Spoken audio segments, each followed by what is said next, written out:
Hello everybody and welcome to 2026. Happy New Year, everybody. I'm Warren. This is the MrWarrenHayes Show. Strap in because we've got ourselves another 365 days of professional wrestling to talk about here weekly for a couple of hours on end on youtube.com/MrWarrenHayes or on your favorite podcast application, wherever it is. My jaw is becoming much more slack-jawed. That's my resolution for 2026, to articulate even less than I already do. Wherever it is you listen to this, thank you very much for allowing me into your ear holes once again in this new year. If it's your first time here, well, consider subscribing if you're listening on YouTube, and leave a like as well on the video. That would be tremendous. Or leave a 5-star review on Apple Podcasts or a 5-star rating on Spotify. All those things help out tremendously and help grow the podcast exponentially. Of course, this being the new year, you might as well add in a few extra resolutions, right? Like, I think 2026 is going to be the year where you finally decide to join the MrWarrenHayes Show Discord. The link is in the description. We would love to have you join our little community of a higher than average professional wrestling fans. How about that? And you can also follow me on Blue Sky as well. It's pretty much the only social media I invest myself in these days. Over at Blue Sky on at MrWarrenHayes.show. But as it stands for today's show, the 7th of January, we're already a full week in. Lots of New Japan talk. We are going to be talking about, we're going to be reviewing Wrestle Kingdom. More than talking, we're going to be reviewing Wrestle Kingdom 20. We're going to be, I guess, reviewing and discussing New Year Dash, which was a very, very eventful, newsworthy show. And we've got some bits and bobs as far as contracts and stuff goes. That'll all close everything out. All nice and tidy like, but we are going to get to it right now. How about we start? Thank you all very much for being here. And once again, Happy New Year. Hope it's a good one for you. Hope it achieves everything you want it to achieve. All right, let's get to it. It is now time to review New Japan Pro Wrestling's Wrestle Kingdom 20, which happened on January 4th, 2026 over there in the Tokyo Dome in Tokyo, Japan. A show that will be remembered for all the right reasons, right? It's going to be remembered first and foremost because of the Hiroshi Tanahashi retirement stuff, right? The match, the subsequent ceremony, but will also be remembered for, very, I believe, historically, potentially, I should say. Let me rewind that a bit. Potentially significant events such as the debut of Aaron Wolf and Yota Tsuji's first World Championship victory, particularly, most importantly, being crowned in the Dome. Otherwise, this is a show that would, if it wasn't for these elements, and if these elements had not scored so hard as they did, right? This is a show that I don't think would stand the test of time because the rest of the card was extremely uneven, very much beneath the top end of the card, maybe outside of one match. We'll get to all of that very soon, and I'll stop talking cryptically. But big picture, I think this show is a mixed bag. But I think nonetheless, the attraction of this show, the reason why you were tuning in, or reasons I should say, the true effort upon which New Japan had placed a lot of energy towards delivers on such a high level that you've already forgotten about the other stuff that's happened, especially the bad stuff on the show. Because yes, I believe there is bad stuff on this show. But if we start with the business side of things, like we typically do here on these reviews, Wrestle Kingdom 20 had 46,913 people in attendance.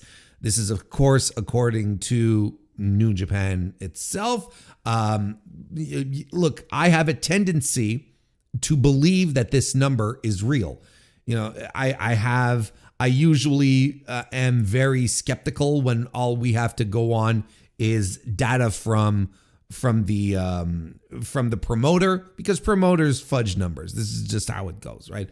But New Japan had literally stopped selling tickets, right? They had stopped extracting every possible yen out of the Japanese ticket buying market and international ticket buying market as well. They were completely topped off. There was no way you could be getting into that show if you didn't have a ticket before. I mean, I was going to say today, but because I'm recording this on the 4th, but even before, like even weeks ago, they pulled up the sign saying no vacancy, essentially.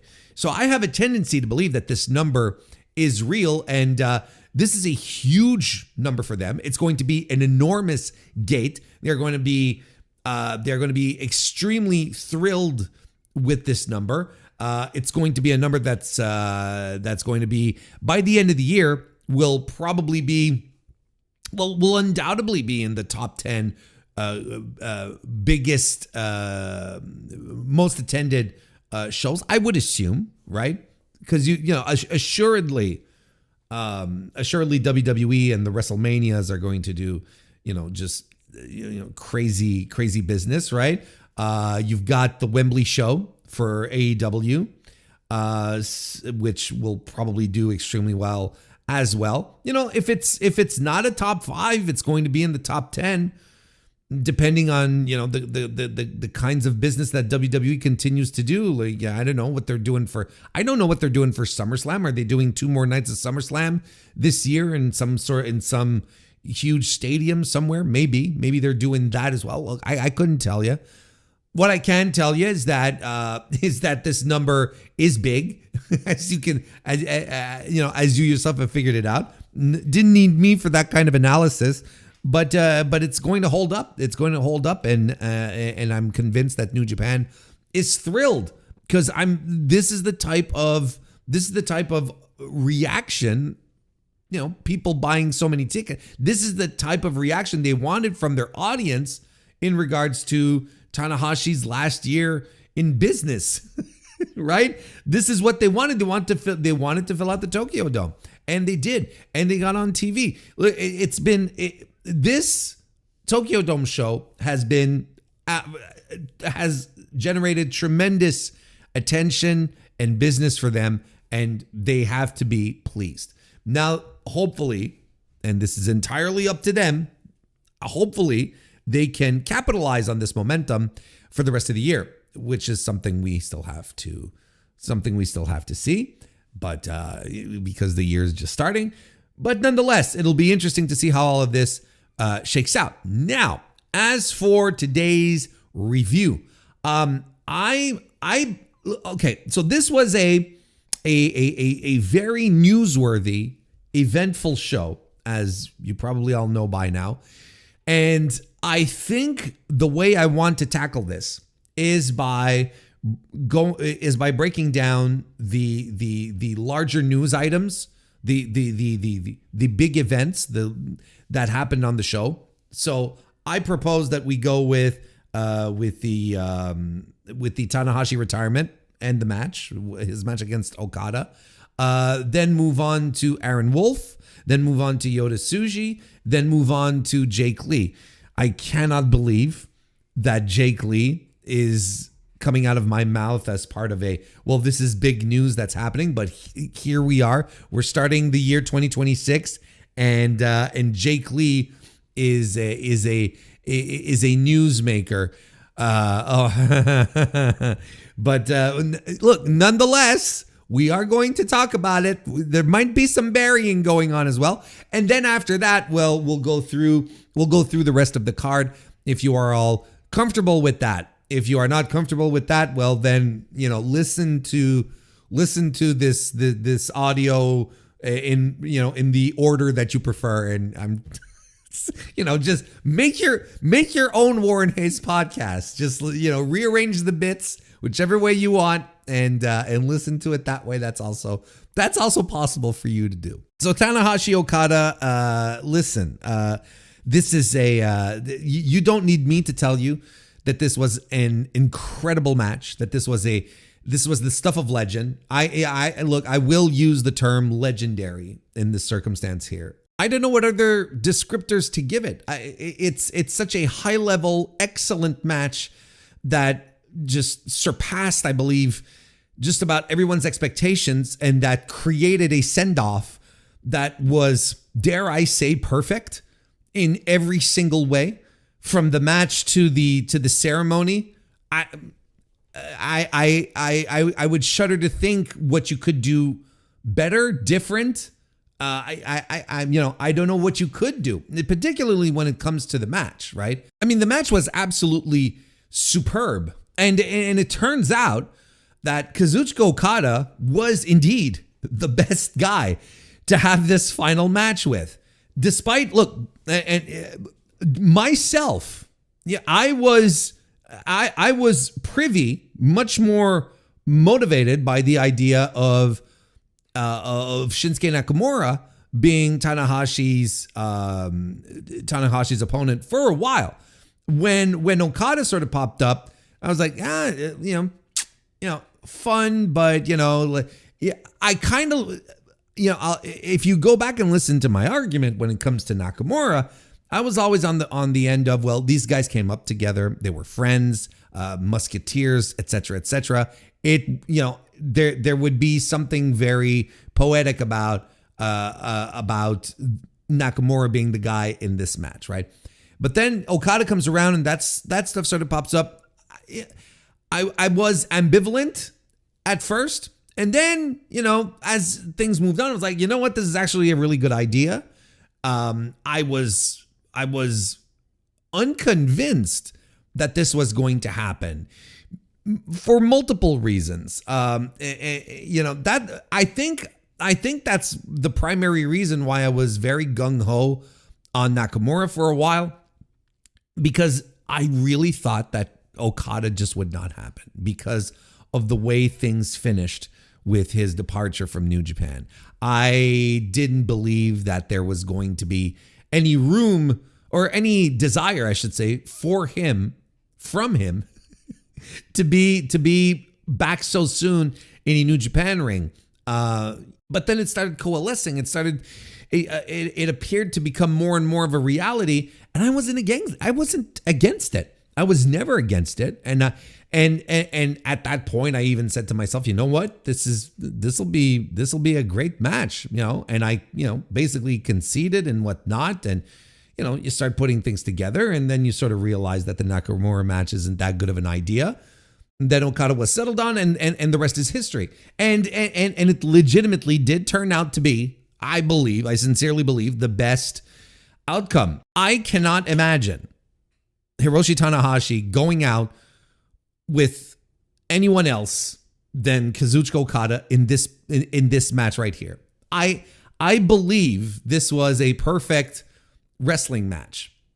It's something that combined both the high level work that you expect from such a huge main event, from two such important workers in Japanese pro wrestling, while also delivering the emotion and the story that truly made this match something unique. And it was truly a great way to close his career. Look, I was chatting with a pal over there at Voices of Wrestling, Jeff Andrews, and he shared with me like a great perspective over in regards to the story of this match and how he perceived it, where Tana's final match was really a story about a man who that age just caught up with, just like the most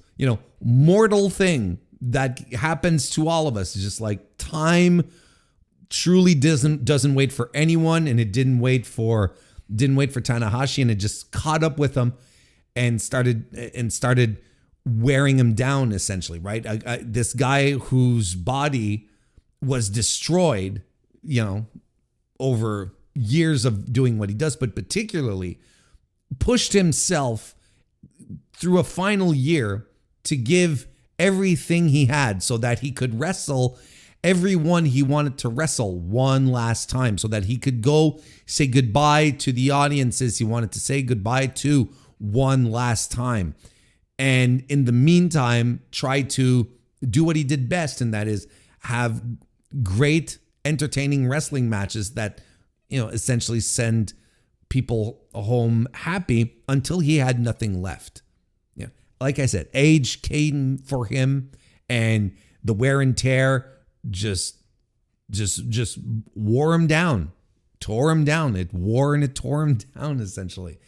And the match that he had with Okada, truly was the perfect way to close it all out. Because, like I said, all throughout 2025, he's had all sorts of matches all over the place, all sorts of different opponents, and of all sorts, right? He's had terrible matches. He's had so-so matches, and he's had good matches, great matches. He's had matches where his physical state was absolutely obvious. Then there was moments where he seemed to surpass everything that we expected from him, where suddenly for a few fleeting moments, you're like, maybe he's not being dragged down by the inevitability that waits for us all, being very doom and gloom here. But maybe he is like this greater, this higher type of life form, right?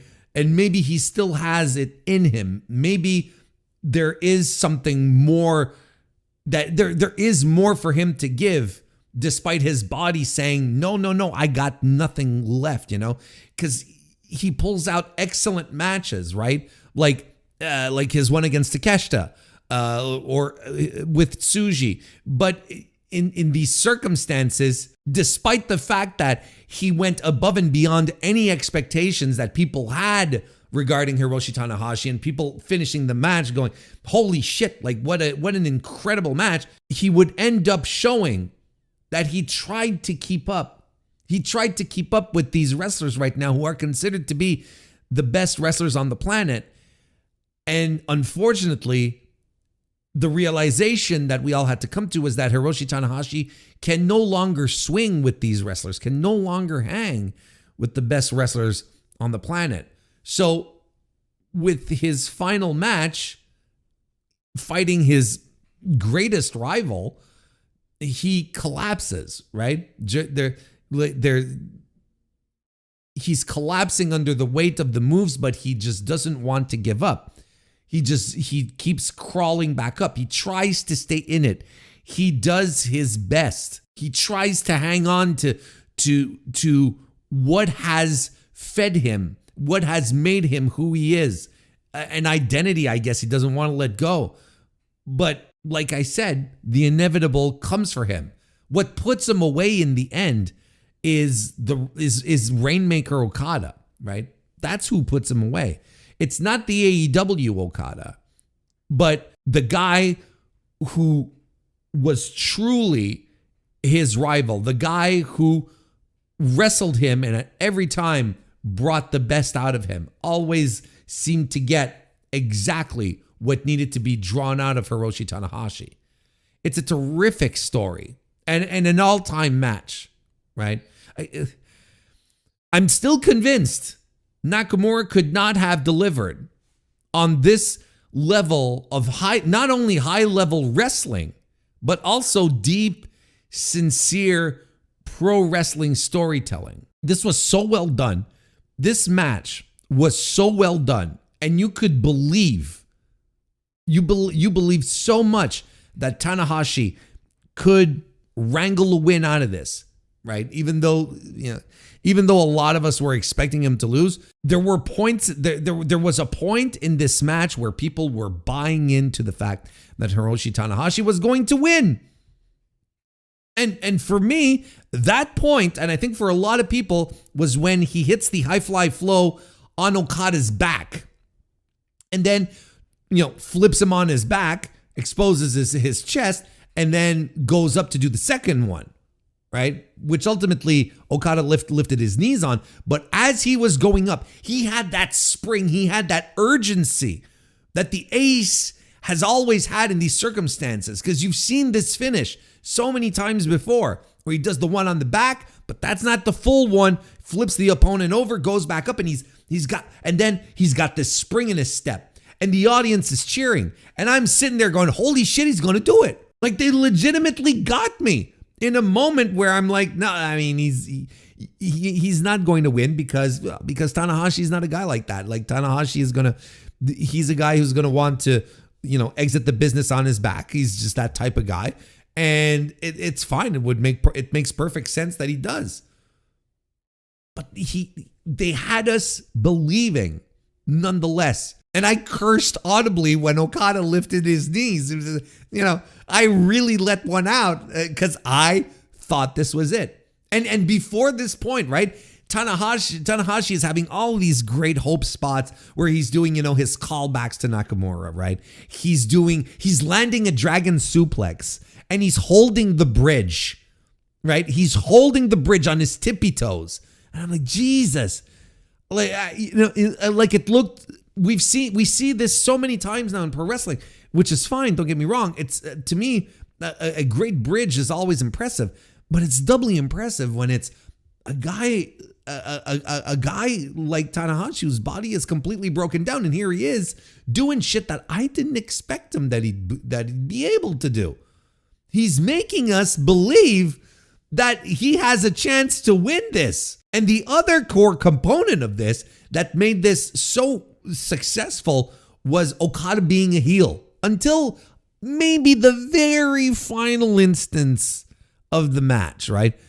But he was just brilliant stuff. He was absolutely phenomenal with his heel mannerisms and, not going to the well too much, raking the eyes, but he, no outright low blows. We don't have screwdrivers hidden in turnbuckles and bullshit like that. But just a good old fashioned, hey, fuck you, audience, I'm going to beat your guy type of heel. And it was tremendous. And the audience was into it. The audience was so happy that when Tanahashi was trying to build back what he needed to get back on top to try and win the match because they didn't like Okada in this circumstance. He does the first Rainmaker pose and does it AEW style with the middle finger, flipping the bird.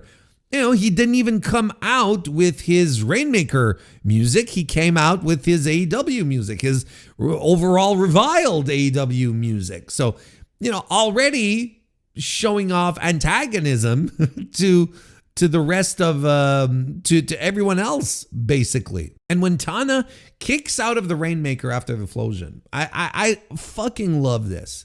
Okada stands up and he's like, okay, brother, look, you want to keep kicking out? Stand up. I'm not reaching down for it. You have to get up on your fucking feet here. He's just standing there and Tanahashi is just, he's clasping at Okada, trying desperately to get up. I fucking love this moment. And again, I'm sitting there saying, Tanahashi just might do it. He's going to win this, or isn't he? But no. Okada does another elbow because he did the elbow drop gimmick, the whole elbow drop, the body slam elbow drop, Rainmaker pose sequence. He did that all earlier, but he does another elbow drop. Does the actual Rainmaker pose and then lands the Rainmaker for the win. And holy shit, what a phenomenal finish to a phenomenal match. It's remarkable. It truly is remarkable. I had no doubts. I even talked about it on the preview on stream earlier this week. I had no doubts that these two men together would be able to string together an absolutely excellent match. I had, when I tell you, zero doubt, but I did not expect it to go this hard, to be so perfectly constructed, to be so fucking brilliant in what it was able to accomplish, what it made me feel. You know, maybe Tanahashi should have retired 5 years ago before things really started going downhill. But you know what? Like, if things hadn't really started going downhill, and if the consensus amongst wrestling fans and observers and pundits and, you know, fucking commentators, you know, whatever the hell I do, podcasters, if the consensus hadn't been for the past 2 years, Tanahashi is washed, he's broken down, he can't do it anymore, this match would not have hit as hard. 5 years ago, we would have got a completely different match, and I don't think it would have hit as hard. This one here, we really saw that Tanahashi's biggest opponent was time, was just like the normal flow of time. That's what eventually got him. No matter how hard he pushed back, no matter how much he gave, and he gave so much. Look, Tanahashi could probably be laid up in bed for the next 2 months, but he left this match, he left the Tokyo Dome and this match unquestionably with the biggest sense of accomplishment. He is unquestionably so proud of what he's done and what he's leaving behind that he's probably, like, you know, in his bed somewhere, you know, with his feet all fucking, with his legs, his knees all fucking iced up or whatever, being injected with whatever, you know, super juice that is required to treat him or whatever. And he's taken, you know, his pain pills, and he's like, he's the happiest man on earth without a shadow of a doubt. What an incredible match. And the match was so good, like, both guys couldn't help smiling at each other after, when everything was done. You've got Okada, you know, he wins, stands up, does a pose, then kneels next to Tanahashi, who's selling the finish, right? And Okada's smiling, and Tanahashi smiles right back at him. And you're like, this fucking rules. This is it. Like, they know what just happened, and they are so extremely proud of it. And I don't know what else to add, quite frankly. It's the easiest 5-star match you'll ever give 5 stars to. It's already a contender for match of the year. Like, that's not even a problem. It's a match that I think every wrestling fan needs to watch. You know, because what I'd like wrestling fans to see in here is what a truly authentic storytelling match should look like and should make you feel. That's what I think it is. And it's not a work rate special where you've got, you know, both these guys doing these incredible moves and, you know, doing flips or whatnot. That's not what this is. It is a perfect cap off to a storied career that follows just a logical long-term tale that they've been telling for at least a full year, if not further. And it all culminates to this, in this incredible match. I can't suggest it enough. You have to watch this. It's going to be one of these matches that in 20 years, when the next generation of wrestling fans, you know, pops up, this is going to be part of required viewing. It happened. I feel privileged to have been able to see this while it was happening, while it was actually, as it was taking shape and forming into reality. And then there's the ceremony afterwards, which was, you know, simple, but very heartwarming in multiple ways, where you had, you know, some of Tanahashi's, you know, most prominent rivals, mentors, you know, like, look, you had Jay White show up, Will Ospreay, Kenny Omega, Kota Ibushi, Katsuyori Shibata, who wanted to fight, comes into the ring and he's got the flower bouquet, but he's like, takes off his shirt. He's like, come on, let's go. And he lands a couple of chops and then he hugs him, which was fantastic. You had Kaiji Muto was there. Fujinami was there. And then later, Tetsuya Naito shows up, which was really funny because Tetsuya Naito completely trolled him by taking his sweet ass time. Just the most, literally the most Naito thing, right? But he was taking his extra time. Before coming out there.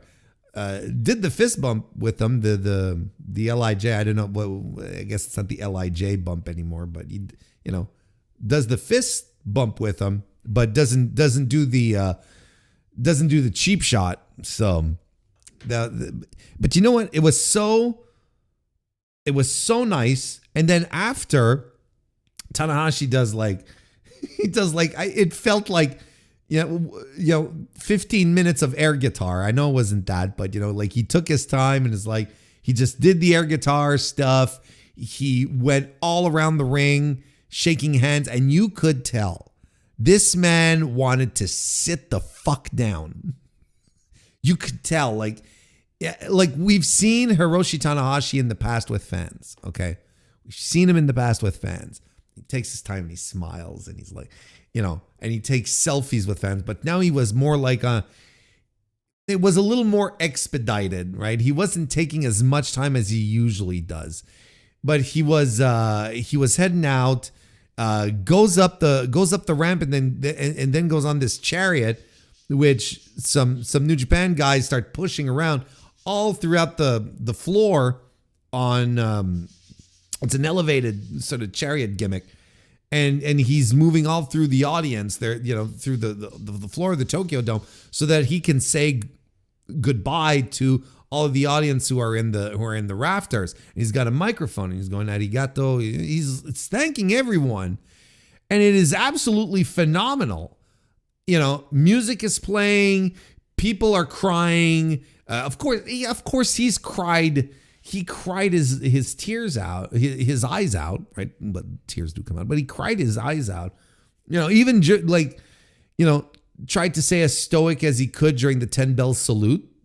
I lost my shit. I was crying like a fucking child at that point. It was crazy. It got me, and he was. It was such a nice, heartfelt moment that New Japan allowed to breathe. They gave it all the time that it was required, because 46,000, almost 47,000 people bought tickets to this show to say goodbye to one of the greatest to ever do it, to the hero of New Japan. That's what everyone came around to do. So they gave everyone an opportunity to truly say goodbye. Like, they let this moment live until it was time for him to go back, and disappear. Now, it's not as if Hiroshi Tanahashi is like gone for good. He's the president of the company. He's still going to pop up, of course, right? But as a performer, one would assume that his time is done. Everyone would assume that, right? But so, it's like it's not as if he's, it's not as if we're sending him to the glue factory or anything. But there is a part of the living, breathing New Japan Pro Wrestling that has been removed, that is gone, that will no longer be there, right? And I think it became fairly obvious as well when all the people in the ring, right, that are all there, they're all that are no longer a part of New Japan, right? And I'm talking about all the AEW guys, essentially. We're all AEW guys, right? Ospreay and Jay White and Kenny and Shota and Shibata. They're all New Japan guys. They're all AEW guys. They all left. And I'm looking at that and I'm like this is really it. This is like, you could not have a clearer symbol that the old the old New Japan is truly gone. Like it is absolutely final, kaput, gone. Tanahashi was the last guy left. Naito showed up later. He showed up after, but he enters saying, maybe one day I'll come wrestle here again. But I think even he himself is like, I'm a relic now. I'm something that belongs to another part of history. And Tanahashi's, I've mentioned it a few times on stream, but it materialized. This idea that with Tanahashi leaving, there is an entire era of New Japan that comes to a close, that's finished. And seeing all of the other guys that helped define that era, that were, Okada just walked away, but then you've got Jay White that's in there. You've got Kenny. You've got Kota Ibushi. Seeing all of those guys, it materialized. Shibata. Like, these are products, people from a bygone era of this company. And hopefully there are people backstage at New Japan who saw this and had the same sort of realization and will finally decide to, push some young guys. What a sincere, authentic finish to this man's career. And I know it's weird to talk about authenticity on, when you talk about a business that is essentially, like, historically has been built on lies, right? Where where everything is just, everything is just ultimately a con, window dressing, nothing is real. It's all smoke and mirrors. But historically, at the same time, the things that feel authentic, that really do have heart, are the things that typically you remember, that fill you, that make you feel something, that doesn't ring hollow.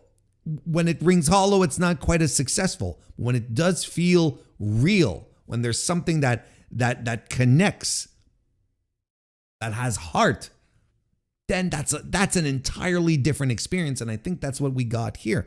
And it's something that ultimately that was missing from John Cena's retirement. And yeah, I think it is 100% okay to juxtapose the two and compare them, even though I think because they are two prominent wrestlers that were both the heroes of their respective companies for multiple years in eras that were very, very difficult for the company. They were there propping everything up. I think that you can absolutely extend the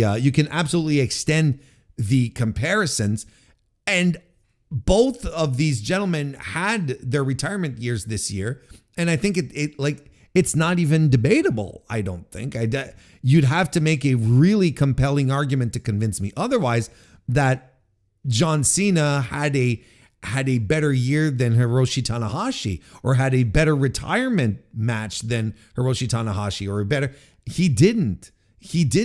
And that isn't necessarily John Cena's fault in it to its core. It is the company, it is the promotion that he worked for that put all of this together, that was unable to create something authentic. We've talked about it multiple times in regards to their head booker. I don't necessarily want to tread down all that path here, but ultimately, like I guess the high level notes is that once again, Paul Levesque and WWE show that they are unable to truly connect with their audience, that all they can offer is fabricated platitudes that are not rooted in anything truly emotional or sentimental, or that has any true heart. All they are content with is delivering content and expecting their audience to slop up the content, whatever it is. In the case of Tanahashi and how New Japan handled it, they not only did Tanahashi deliver a truly emotional, excellent final match, but the company let all of this breathe and allowed Tanahashi the time to connect one last time with the audience that supported and propelled him for his entire career. But that just needs a little something called heart. That just and WWE is just too soulless to be able to create these types of true, authentic moments, things that really do make you feel something. I mean, you didn't see Hiroshi Tanahashi walking around with the IWGP World Heavyweight title and the global title on his shoulders, posing from corner to corner. They actually had a plan set up for all of that. So listen, it's a fair comparison. One is exceedingly better than the other, and that's just it. And to a degree, I felt bad for WWE fans because I even posted it on Blue Sky where I was like, I realized after it kind of sounded snarky, but I didn't want it to sound snarky. Tanahashi got the retirement that WWE fans had hoped, the retirement match, I should say specifically. He got that. Tanahashi got the retirement match that WWE fans hoped John Cena would get, but they didn't because, like I like to say, this is corporate boardroom driven creative by a man who has no ideas or no authenticity himself. Anyway, I'm not going to spend too much time on that because we've got more stuff to talk about, but that sums up, at least for this first part of the review, which we've been on for quite a while. Again, classic Warren, but the match, the post-match, it was a beautiful, wonderful send-off. I've heard people say that, and people that I really, really respect, saying that it's probably the greatest retirement match / ceremony that wrestling retirement, I should say, that they've ever seen. And I agree. I'm just as much as I'm sure that there are wrestling retirements that there's a few of them that are in blind spots of mine.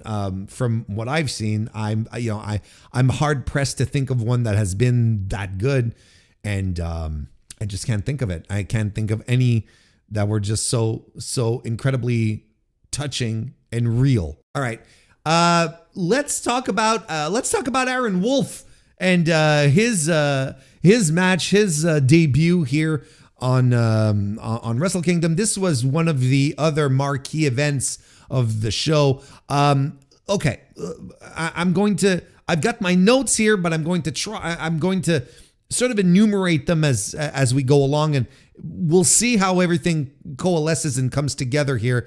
But there's really two things I think we need to break down when it comes to Aaron Wolf, his debut. I think there's one part, there's the match itself, and then there's like the debut, like how did he do? Like there's the match, and then there's him, like his actual, all the elements that come together to make his debut.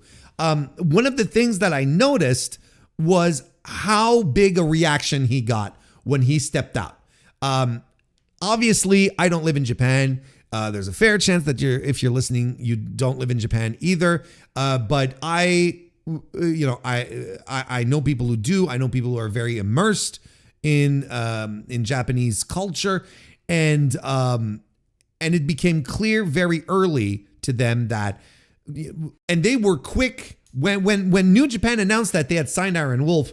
They made me understand very, very quickly that, okay, this is a big fucking deal because Aaron Wolf is a national treasure in Japan. This is a huge deal for New Japan Pro Wrestling. I was like, okay, cool. I had obviously not necessarily ever heard of him, despite the fact that he's, a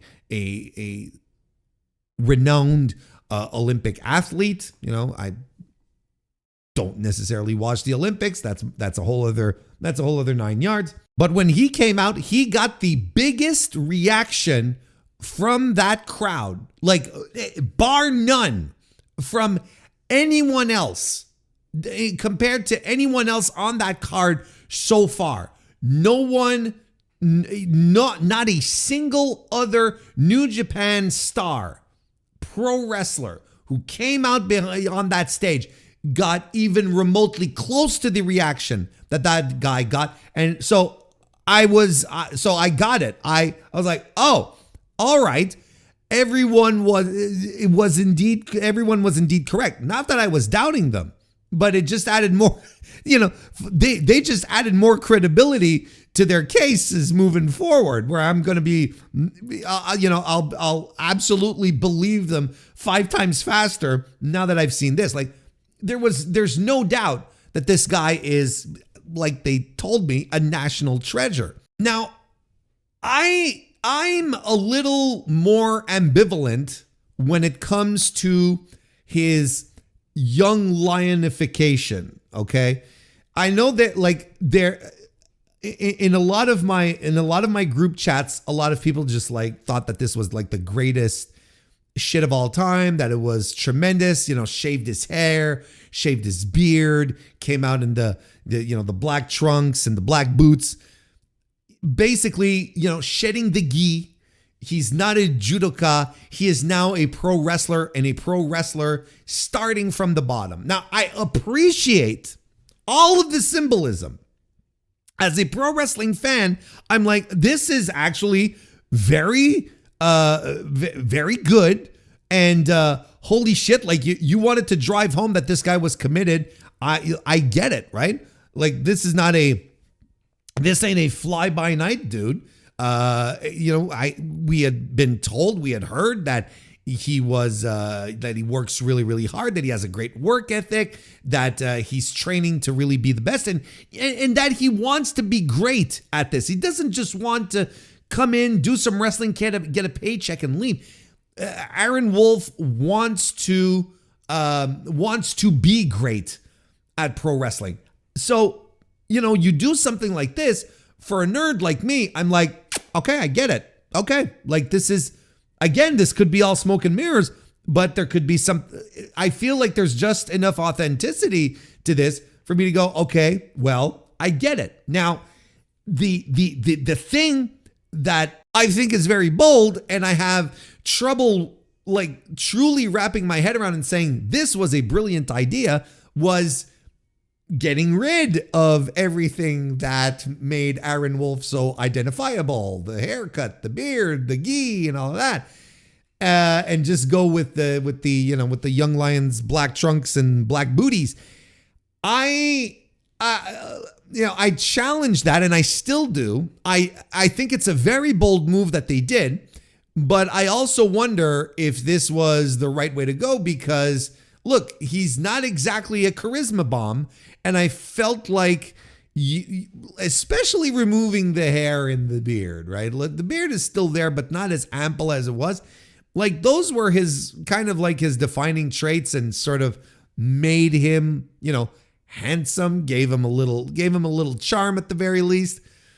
And I'm like, oh, okay, we're going all the way down here. We're buzz cutting. Interesting. You're sort of breaking everything that sort of constituted this guy. And again, I understand what they're doing. I understand the symbolism behind it. I just can't help but wonder if it was a good idea to do this on his debut match while he's on television, where, I don't know, people maybe don't understand the dojo system as much as us nerds, or maybe people do understand it more than I do in Japan, and maybe I'm the goofy son of a bitch over here.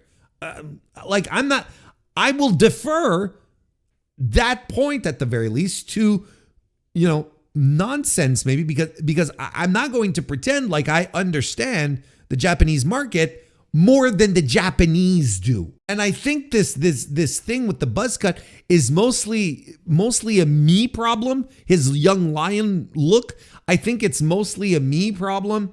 But I there's a hump I just can't get over, right? It's like I often tell you guys, right? Just because I understand something doesn't mean that I like it, right? I can understand that my kids stole my credit cards to buy video game DLC. but I don't like it, because I was saying no. And then eventually they found my credit card and they did it themselves. And I'm like, oh, you clever little bastards. You're still punished, but good for you. So it is what it is for his look, like, right. I understand what they're doing, but I don't think I like it. I think, what will become problematic is if this goes on for too long. Like, if he spends the better part of the year of 2026 in young lion gear, in the young lion look, that's going to be a problem, I think.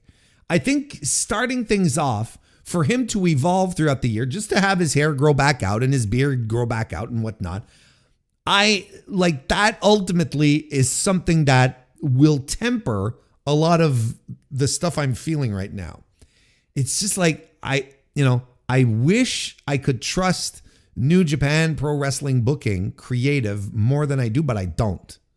And I think that, having Aaron Wolf be, this oversized young lion for the rest of the year, the prospect of that, this prospect of that gets to me. And I wish I didn't feel like this. I wish I could see it in the light that a lot of my pals do, but I've been so beaten down by New Japan Pro Wrestling over the past 2 years, and things that I thought they were going to do and didn't, things that I thought they should do and never even seemed to have never even considered it.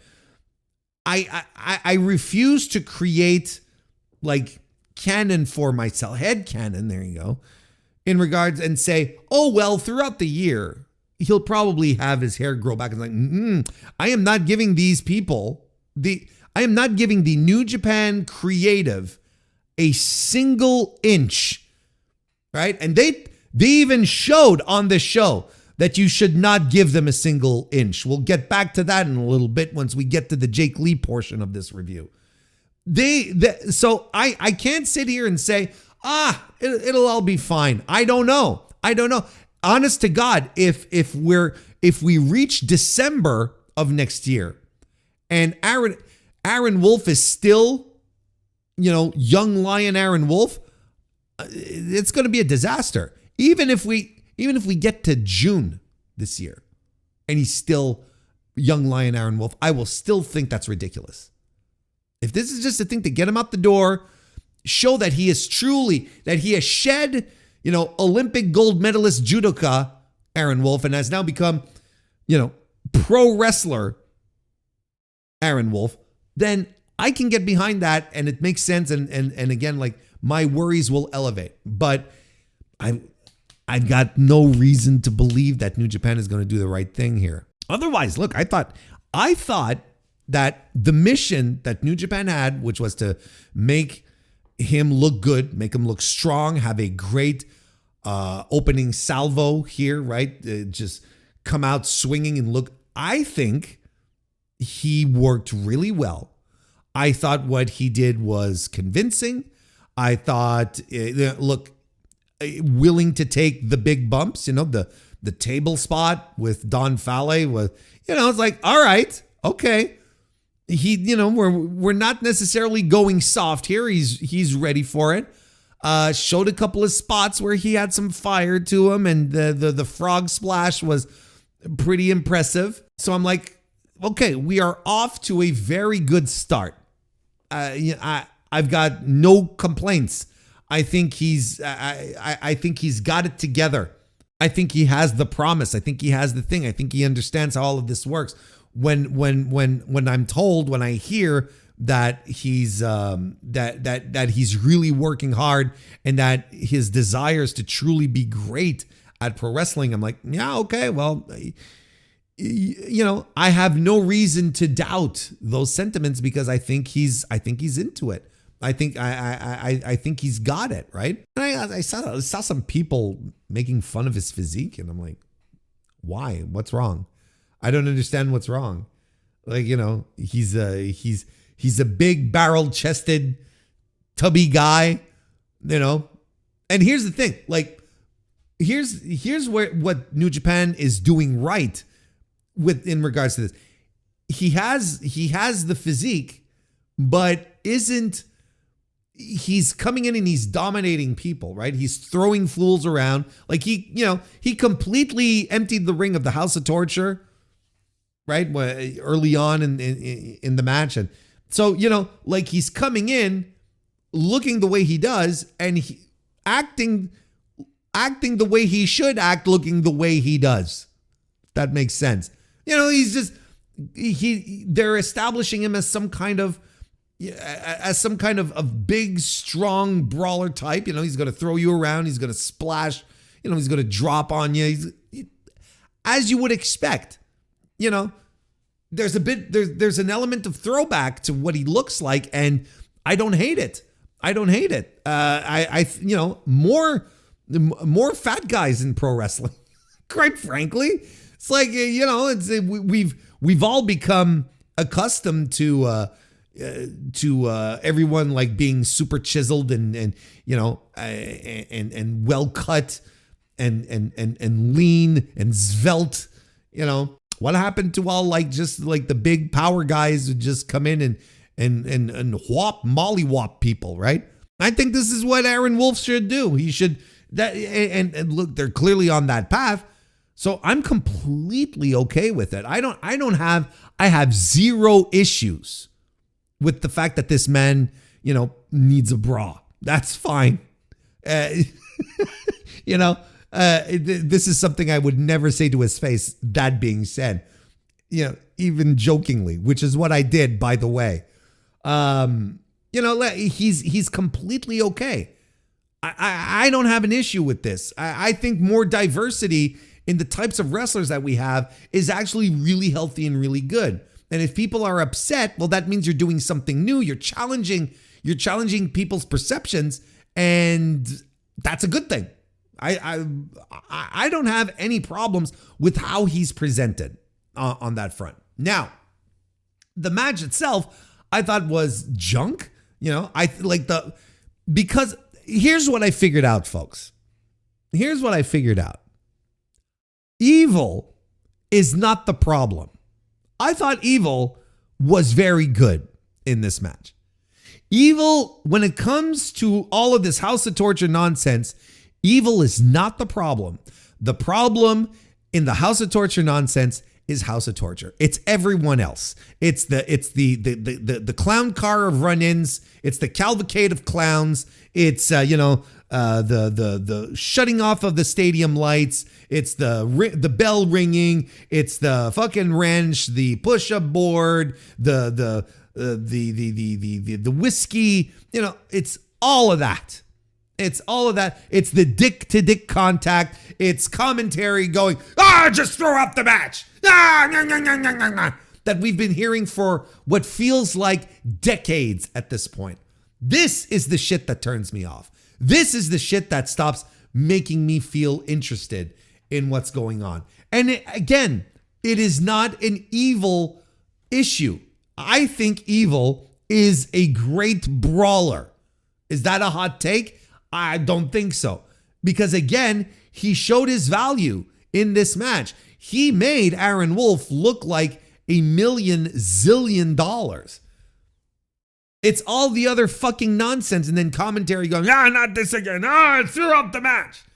Like, it's always the same thing. It is always the same thing. It is literally the guy who talks about the definition of insanity. It's the exact same fucking thing over and over again. Commentary reacts the same way over and over again. Like, if there was only a way to stop it, and me as a person with a functional fucking brain says to myself every time, there is a way for this to not happen again, and that is to not book this shit again. These are choices that the company is making that somehow we are being told that this is creative and interesting, but it's not. And it hasn't been for fucking years. And it has been the exact same thing. They do the exact same thing for years. Match after match, it is always the same fucking nonsense. If Evil was around and just had Dick Togo hanging around, a la Gedo, just doing, manager stuff, I'm sure none of this would be as much of a problem, and people would probably see Evil as a higher level caliber guy than what he's saddled in right now. I am so fucking annoyed. So I figured it out. I've really figured it out. Evil is not the problem. It is the House of Torture that is the problem. It is New Japan Pro Wrestling booking that is the problem. The creative, that's the fucking problem. All that to say, I thought Evil was very good in this match. I thought he was very, very good. But I can't get behind it. I just can't. Even though Aaron Wolf is throwing dudes around, and I'm like, yes, okay, that's good. Well, no, we still get the whole crew of clowns to come in and run all their interference and whatnot. And listen, Aaron Wolf going around backstage looking for people to corner him, to help fight off the House of Torture in case of need, why in the hell and I'm talking in kayfabe, why the hell would he pick Yo and Master Wato? Like, the two guys on this roster who are the least menacing and who could probably do the least amount of damage to the fucking House of Torture, right? Why didn't he go talk to Hartley Jackson, right? And Ryohei Oiwa? Why don't you get Yuya involved in this, right? Like, get some fucking stake here. Not Master Wato and Yo to come back you up. Like, I know he's new here. I know he's new, but Jesus Christ. I was like, what the fuck is he doing with these jokers? What are these two jokers going to do when the inevitable clown car hits the ring? What are these two jokers going to do? As predicted, they did jack shit. Get Tomohiro Ishii. Get Tai Chi. Get Bolton Oleg. Get Hinari. Hinari just came back. Get Great O'Connor. You have so many choices. Gabe Kidd. All guys that you're like, yeah, these can hold their own. These guys can hold their own. Yo? Anyway, I guess my big take here is that the House of Torture is weighing Evil down. How about that for a hot take? The stable that was made to help promote Evil is holding him down, is holding Takaki Watanabe down. That's what's happening. Oh, good fucking grief. I swear to God, I cannot do it anymore. I cannot entertain people telling me House of Torture is good. Actually, I don't understand it. I don't understand it. I'm completely spent on it. But I'm glad I came to this realization. I'm glad that things have been able to parse in my mind. And look, there's rumors that Evil wants to fuck off and do something else, right? I shudder to think of what the House of Torture will become if Evil is not around. Like, there is no purpose for this to stick around, but it's going to stick around for years because New Japan just acts like that, right? They'll just like leave dying units, just live on for years with no reason. Anyway, jumping ahead here a little bit. And you know what? Aaron Wolf, I like his finisher. I like the kind of the leg triangle gimmick where then he holds back the arms. You know what it would have been really good is if Evil had just audibly tapped instead of pass out. Like, why are we so, when I say we, I mean bookers. Why are we so fucking wishy-washy when it comes to just punctuating a solid fucking win for someone who wins by submission? Why is it that most of the time it's people passing out in moves as opposed to just fucking tapping out? What was the issue? Why did we feel like we had to? What did we feel like that we had to protect Evil so bad that he could not tap to the new guy coming in that we're establishing as a force in nature? Why couldn't Evil just go I know he couldn't because his arms were like this. It was like going tap, yes, yes, tap, tap, whatever they say, right? Why couldn't he just like audibly tap? Why did we need Evil to pass out? There was no reason. We just could have. That could have been a much better finish. I think it would have been. I would have been. Oh, okay. Like we're punctuating with a big statement win here, but no, it's just like he passes out. I was like, like who cares? It's Evil. Who cares? What are we protecting? There's nothing to protect. And you know, I was hopeful early on in the match when Aaron Wolf was throwing guys around. I was like, oh, are they going to do my idea where it's like, you know, he throws everyone around and he just beats Evil in 6 minutes. Not quite. Evil had to, you know, get his heat back and, you know, sort of work a whole match, and that's fine. It is what it is. But I think I can't get mad at at them doing something like this and not doing my exact idea. That's just weird. One last thing before we move on from Aaron Wolf, though. So now I am much more invested in Aaron Wolf moving forward than I was previously. One would assume, and again, like this is just me throwing this out there. One would assume that every precautions were taken here to make sure that everyone knew their role in this match, and so as to avoid, you know, things that would make Aaron Wolf look bad. But I'm gonna tell you, and I'm excited to see what kind of wrestler he's going to be in another environment that is maybe a little less controlled, that hasn't been worked on or, dare I say, rehearsed for weeks leading up. I'm excited to see what Aaron Wolf is going to be like once he's going to be like in a G1, for instance. When Aaron Wolf is going to be like just in humdrum matches. I am not saying, you know, that, oh, this match was rehearsed or whatnot. You know, I did use the word rehearsed because I look, if I were in their shoes, they being New Japan, I would have established a very clear script, for lack of a better word, to work through to make sure that everything was hit and everyone knew where to go and whatnot, so that he would be confident and that everyone knew what was going to go on, and there were no surprises, and that if anything were to happen, Evil being the senior ring general would have just taken control and everything would have been fine, right? But other than that, just like everything, I'm sure they had everything plotted out. Now, I'm excited to see, legitimately very excited to see how he's going to do in a G1, where he will not be able to sit down and, you know, plan the entirety of his tournament out with all of his opponents, when there will be some of his opponents that are going to be like, just call it in the ring, brother. You know, that's another thing that is going to happen.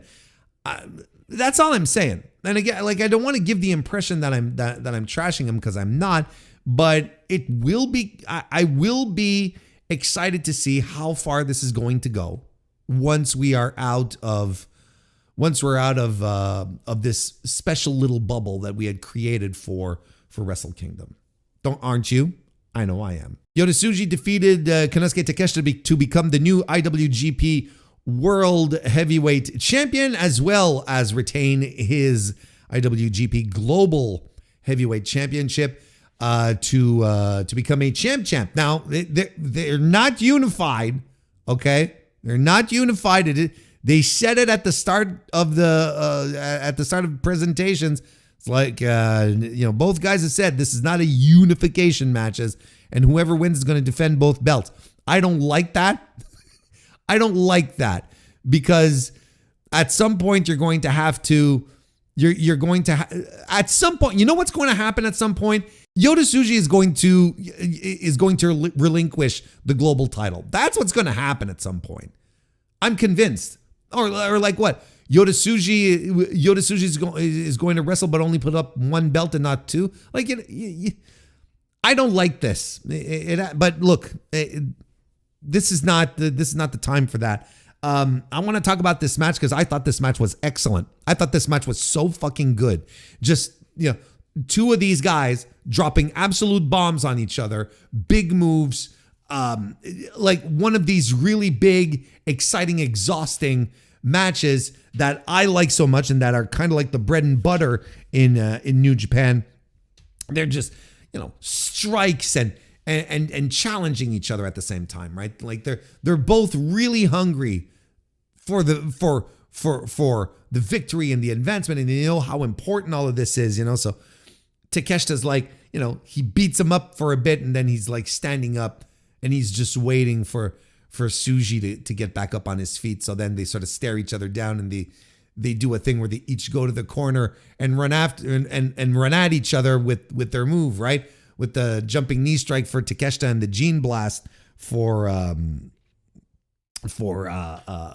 Tsuji, right? They're psyching each other up like it's two younger guys, because they're both they're both in their 30s at this point. So it's disingenuous to call them young guys when there are still actual young guys on the roster, right? But two guys in their 30s who are, at the top of this company, and they're fighting. There's a real struggle. Like you really feel like there's an authentic, true to form struggle going on, and they're landing surprise destroyers out of nowhere. Look, it is just a huge physical match with a great finish. Like after the stare down part, like the duel, right? Like the OK Corral moment, Tsuji has him. Like he landed his finisher. It's he lands his finish, the Gene Blast. But instead of covering him, he grabs his legs and puts Takeshita in a Boston Crab, right? Which, as you know by now, is the basic young lion move. And he's basically telling Takeshita, look, you don't go here. I have trained in this place, and I'm going to beat you with the signature move. I'm the signature New Japan move that every one of us who have come through this dojo have learned and can strap on any time. I am going to beat you with this. And he just locks it in, pulls back, and eventually Takeshita, all he can do is tap. A guy who has never gone through the system, who never went through the New Japan dojo, trained at DDT, then became a part of AEW, only to join New Japan with a three-way contract. That was a big deal. Like I appreciated that finish because Tsuji is establishing himself as the New Japan Rah-Rah guy. He's ostensibly taking the place of Gabe Kidd, who had exactly that role a year ago, if you remember. But, New Japan just decided to not do anything with Gabe Kidd throughout 2025. So now the role is wide open. That's why Yota Tsuji is talking about bringing back the V4 heavyweight championship belt. That's why he's taking shots at AEW in interviews and pissing AEW fans off because they don't understand that he's working.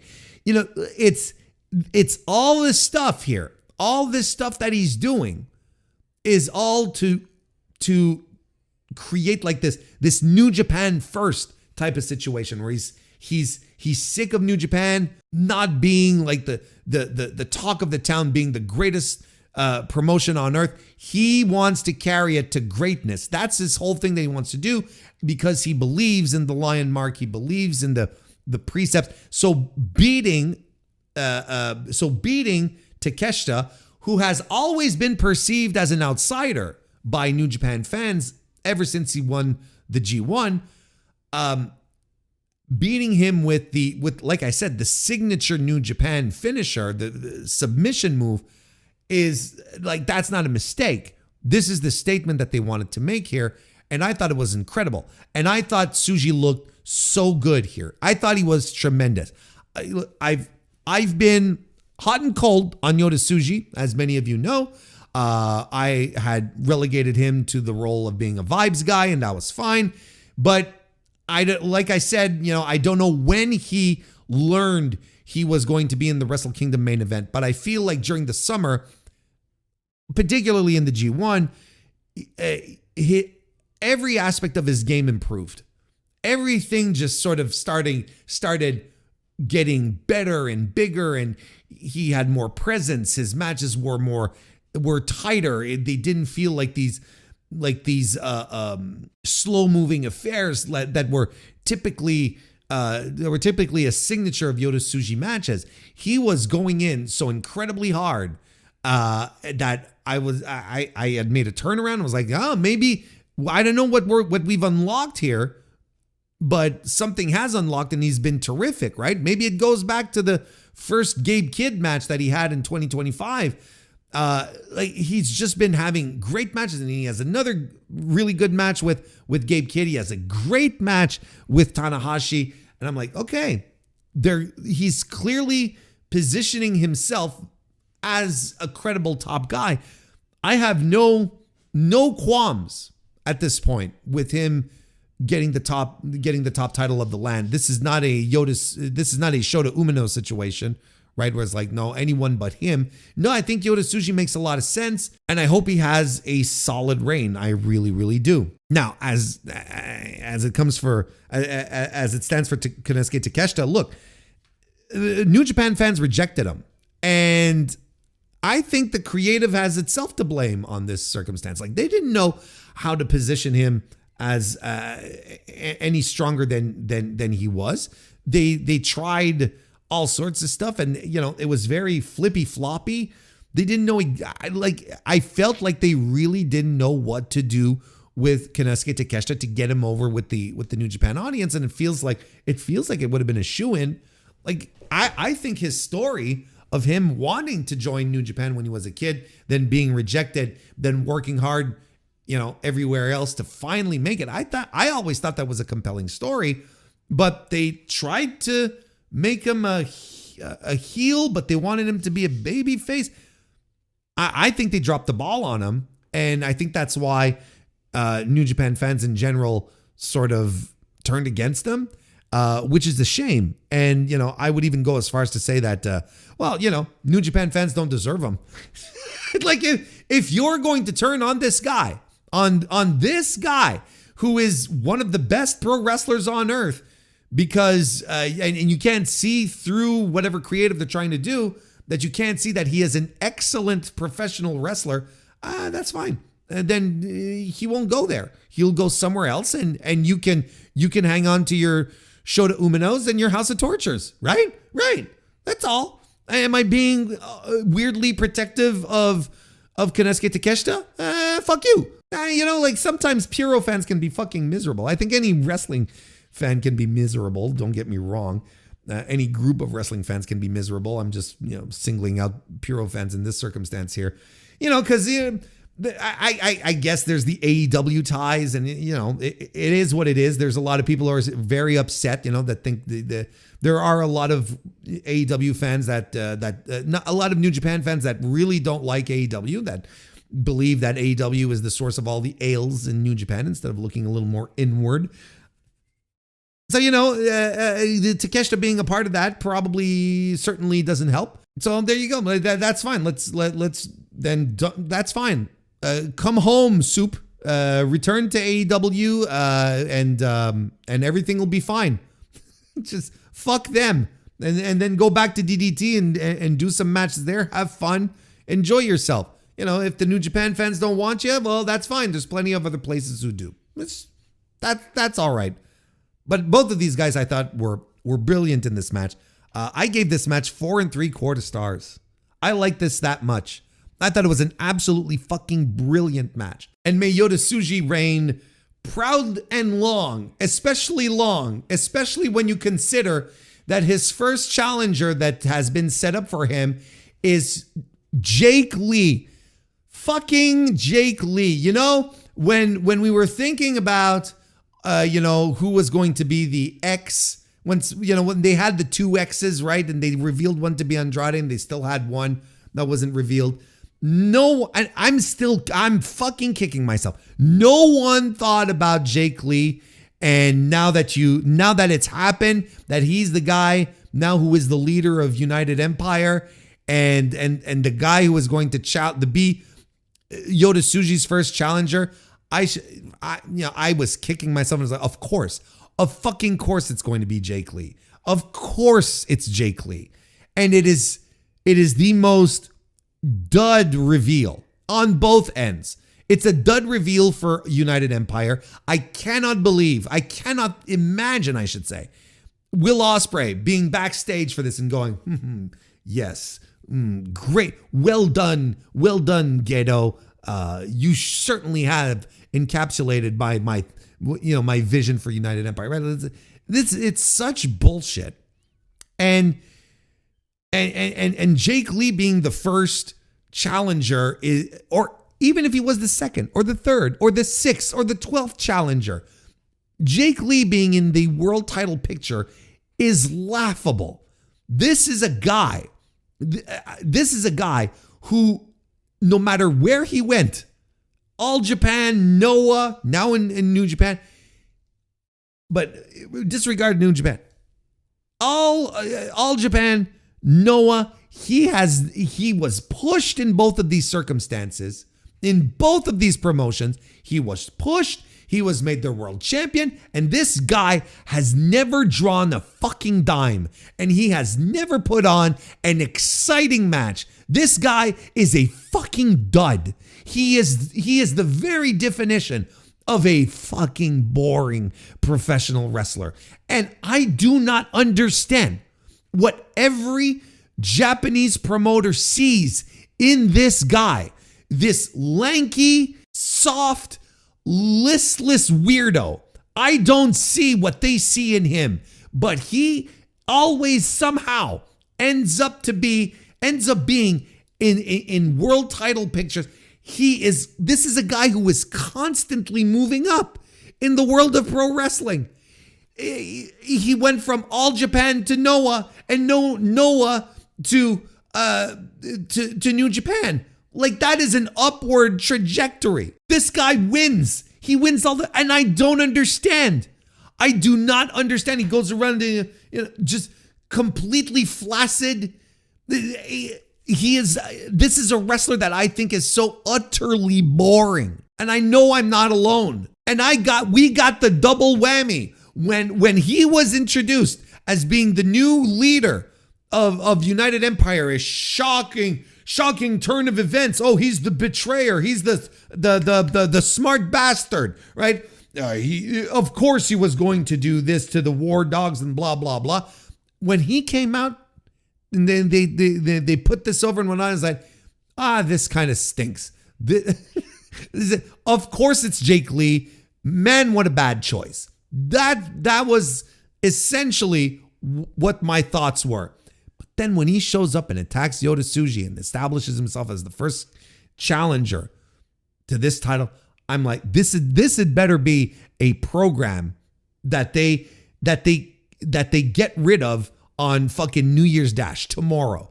It has to be something that we're just throwing into the bin as soon as possible. If they are main eventing the New Beginning with this match, creative is exactly in the same spot it was. And just like I said earlier, it continues to show, it continues to demonstrate to me that they are not to be trusted, that New Japan's creative is not to be trusted, that they are still going to do the same fucking mistakes over and over again. We want new people in the title picture. I think everyone agrees with that. But you as in New Japan have been sitting on truly exciting young guys that are ready to go, and that all that people are asking for is for an opportunity for them to start, to get going. Why not a Ryohei Oiwa? Why not a Yuya Uemura? Why not Bolton Oleg? You've still got Gabe Kidd. Are you good? Why couldn't it have been Gabe Kidd on the way out? One more dance with Gabe Kidd before, Gabe Kidd goes somewhere else.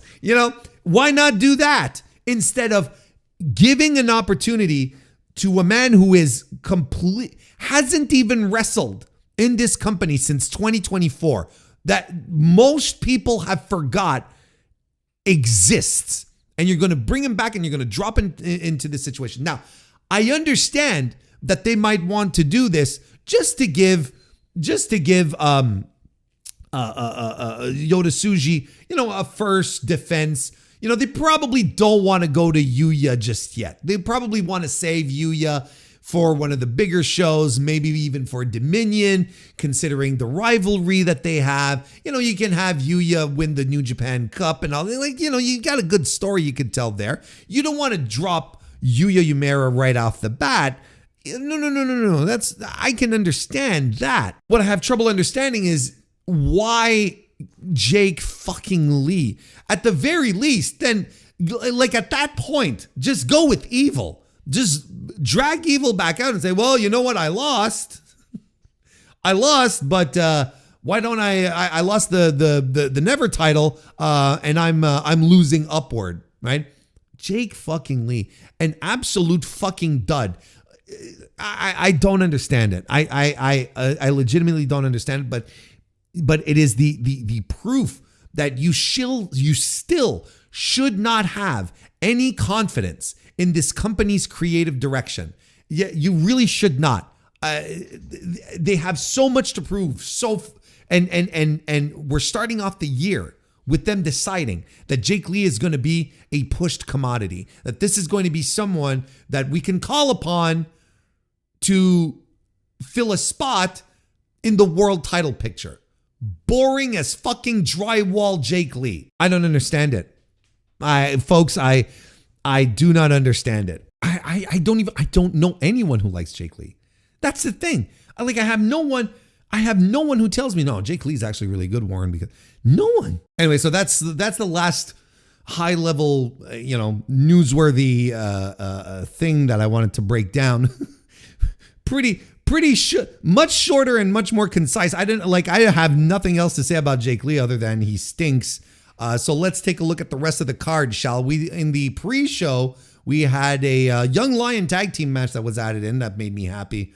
Katsuya Murashima and Masatori Yasuda defeated Shoma Kato and Tetsuya Matsumoto, which was pretty good. A lot of fun. Then we had also on the pre-show a world television title match where El Fantasmo retained his title against Chris Brooks coming in from DDT. And I enjoyed this. I thought that much better than I expected. Just came out of nowhere, and these guys work really well together. I think they're friends. In real life. So their chemistry was there. They got along. The match was very good for, I don't want to oversell it, but I thought it was very good, particularly for on the pre-show. I don't want to oversell it it's like, hey, yeah, it's one of the top 3 matches of the show. It wasn't. It's not even one of the top 4 matches, or maybe I'd have to think about that. Maybe top 5, 6, I don't know. Doesn't matter. Look, just forget about it. It was good. Don't go. You're not going to go rewatch it. You're not going to be, oh, Warren thinks this was great. No, that's not what I said. That's not what I said. Then we go to the main show with the Ranbo, the never open weight 6-man tag team Ranbo. What a fucking disaster this fucking piece of shit was. Fuck me. This is what I was talking about at the start of the review when I was saying, there's the top of the card, which was tremendous. And then you have these incredibly bizarre decisions like this fucking shit. This fucking piece of shit match. This was so fucking bad. I hated everything about this match. Everything. I hated that there were wrestlers that basically did jack shit in this match that were somehow included in this match, like Toki Makabe and Satoshi Kojima. And I would have really liked to have seen some Satoshi Kojima in this match. I hated that it was one of these matches where everyone is on the floor and there's no one in the ring, so you never know who's been eliminated or who's not. I hate that everything was so poorly communicated that you didn't even know who was eliminated or not. And the work was weak and stupid, and I don't know who. This was a piece of shit match. This was a piece of shit match. Thank you for wasting 20 minutes of my time, New Japan Pro Wrestling. I'll send you the invoice. IWGP, here's a match that didn't waste my time. IWGP Women's Title New Japan Strong winner-take-all match. Shuri successfully defeated Saya Kamitani and is now the champ, holds both belts. I'm a little surprised by the result, but this match was extremely good. But again, I want to circle back to the fact that I was a little surprised that Saya didn't win. I was convinced that she was going to just like pick this up and pick up the IWGP belt and do a little belt collector gimmick of her own. But clearly not. I guess they just want her to focus on Stardom, which is all right. But, you know, this is the woman that, look, I would have thought that she would have won if only because of all of the hullabaloo around her during the course of 2025, all the press that's been the extremely positive press about her and her influence on Stardom and, you know, winning all these awards and whatnot, Wrestler of the Year, so on and so forth, the MVP award from Tokyo Sports. I would have thought that they would have just like, yeah, look, this is her, and she's gonna win here. She's gonna defeat her opposition because that's who she is. But no, Shuri was able to squeeze one out here in a really good match. I thought it was super well worked. I thought the pace that they worked was awesome. Look, again, and I know some people complained about this, and there's probably going to be more. 12 minutes, a 12-minute match, and people are saying, oh, they should have got 15. They should have got. But what, like, this is again something that I've talked about on stream, and I'm going to bring this up again here. I'm not necessarily a fan of the super long matches, of super long matches in general. You know, sometimes, you know, you can get an epic, but not everything needs to be an epic match. And especially when it comes to Stardom matches, like the time limit is like 20 minutes, right? Something to that effect, 15, 20 minutes. So, you know, a 12-minute match in Stardom, you know, effectively is pretty good. You know, I think it's a pretty good. I think it's a pretty good chunk of time, especially since there is no downtime in this match. Like, there's no one slapping a hold. We're just go. There, we're doing stuff. We're jumping off of turnbuckles. We're running the ropes. We're cracking shots at each other. We're dropping each other with, like, there's always something going on. I don't care if the match is 12 minutes. If I thought that if the end result is that the women worked super hard, or the guys, whoever, they worked super hard and delivered something that made perfect sense and was and that rounded itself out all naturally within the 12-minute frame that they got. It's the same criticism that I heard with the Hollywood ending match, right? Where people are like, I can't believe it lasted like 15 minutes or whatever it was, right? It was a little less than 15, I think. They should have had 20, 25 minutes. And I'm like, no, they shouldn't have. Why would, no, the match is actually perfect. It's one of my favorite matches of last year. And it's not a 30-minute epic. It's not a 25-minute epic.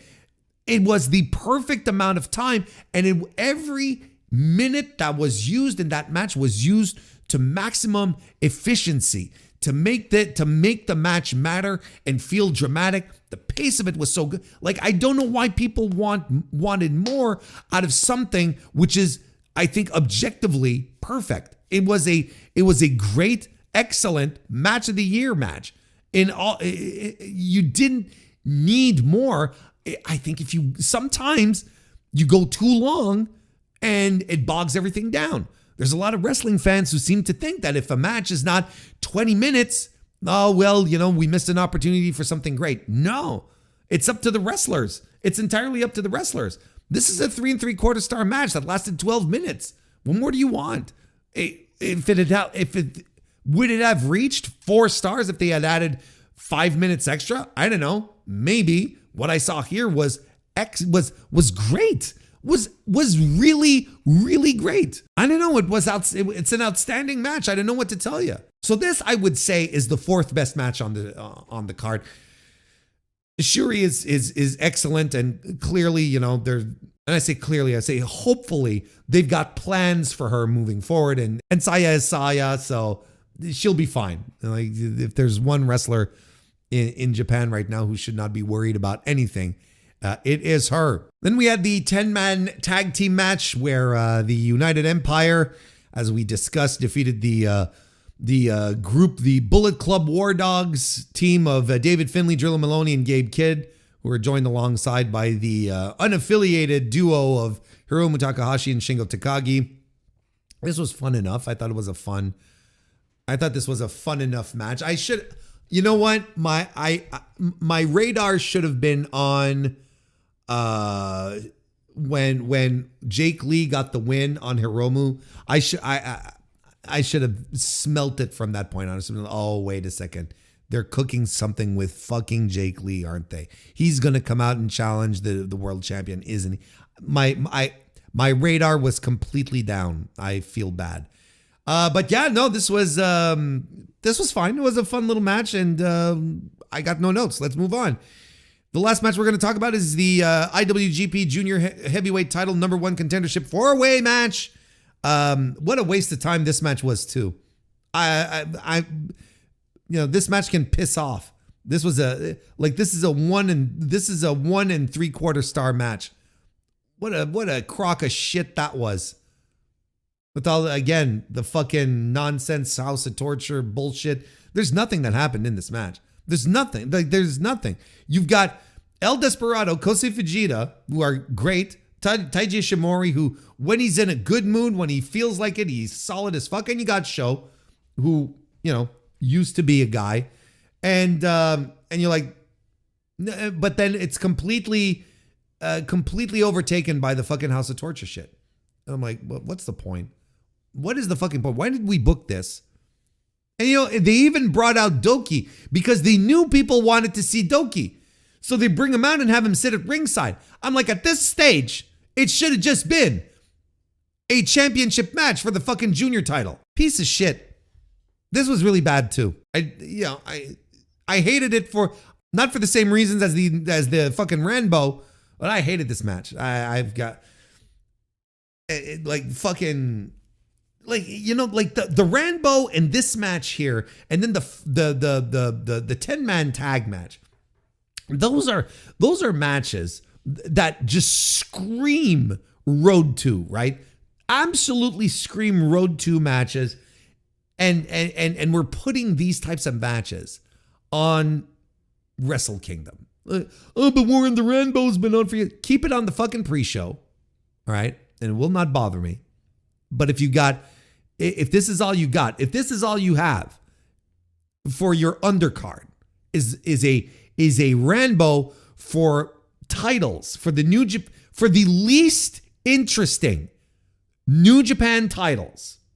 And I am even including the New Japan Strong Tag Team titles in this, okay? That's how uninteresting the never open weight 6-man tag team titles are. The least interesting titles in all of New Japan Pro Wrestling. A Rambo for those on the main card. You can fuck off. Put that on the pre-show where I can absolutely not feel bad if I don't watch it. And then book your juniors like properly and make some singles matches. Make a singles match out of don't book a 10-man tag team match on fucking Wrestle Kingdom. Give us some substance. Give us something to sink our teeth into. This undercard really stunk, guys. It was not good. But the top end of the card is what people are going to remember, and that's what's going to salvage it, and that's why people will probably have fond memories of Wrestle Kingdom 20, but then in a couple of years when you look back at it, it was like, holy shit, wait, this card was bad. But it's one of these circumstances where the top of the card is so good and excellent and pristine and legendary that it will oblige you to forget the worst parts. So there you go. Those are my thoughts on Wrestle Kingdom 20. Look, I think it's a very good way to start the year for New Japan. They have decided to take a couple of risks, with Yota Tsuji, with Jake Lee, iRoll. Aaron Wolf has the potential to pay off as they like, so the future seems wonderful, but I am absolutely keeping New Japan Creative at arm's length. I do not trust them. So that's my, outside of the legendary exit of Hiroshi Tanahashi from professional wrestling, the rest of the card in regards to the future of New Japan, I think is lovely. I think they're clearly going to try some things, but I've been down this road before, New Japan. I've been down this road before. Those are my thoughts. We're going to talk about New Year's Dash, folks. That happened today, on the day of this recording, January the 5th, 2025. 2026. I'm gonna get used to it. Look, here's the thing. The deal here is that I will require a grace period to get out of the 2025 beat. Okay, I am going to necessitate a period of time where I get used to saying 2026, because the reflex is going to go to 2025. So look, I don't necessarily want to break down, every match, in detail and go into stuff. But there are a lot of things that happened on this show, on the New Year's Dash, that we should talk about. It was an eventful show, a newsworthy show. There's multiple things that happen, right? But let's say we break down, if we break down the card, right? Lots of matches on this show. We had Satoshi Kojima, Taichi, and Tomohiro Ishii, Team 150, defeating Katsuyori Murashima, Shota Umino, and Yuya Uemura. Things to point out here.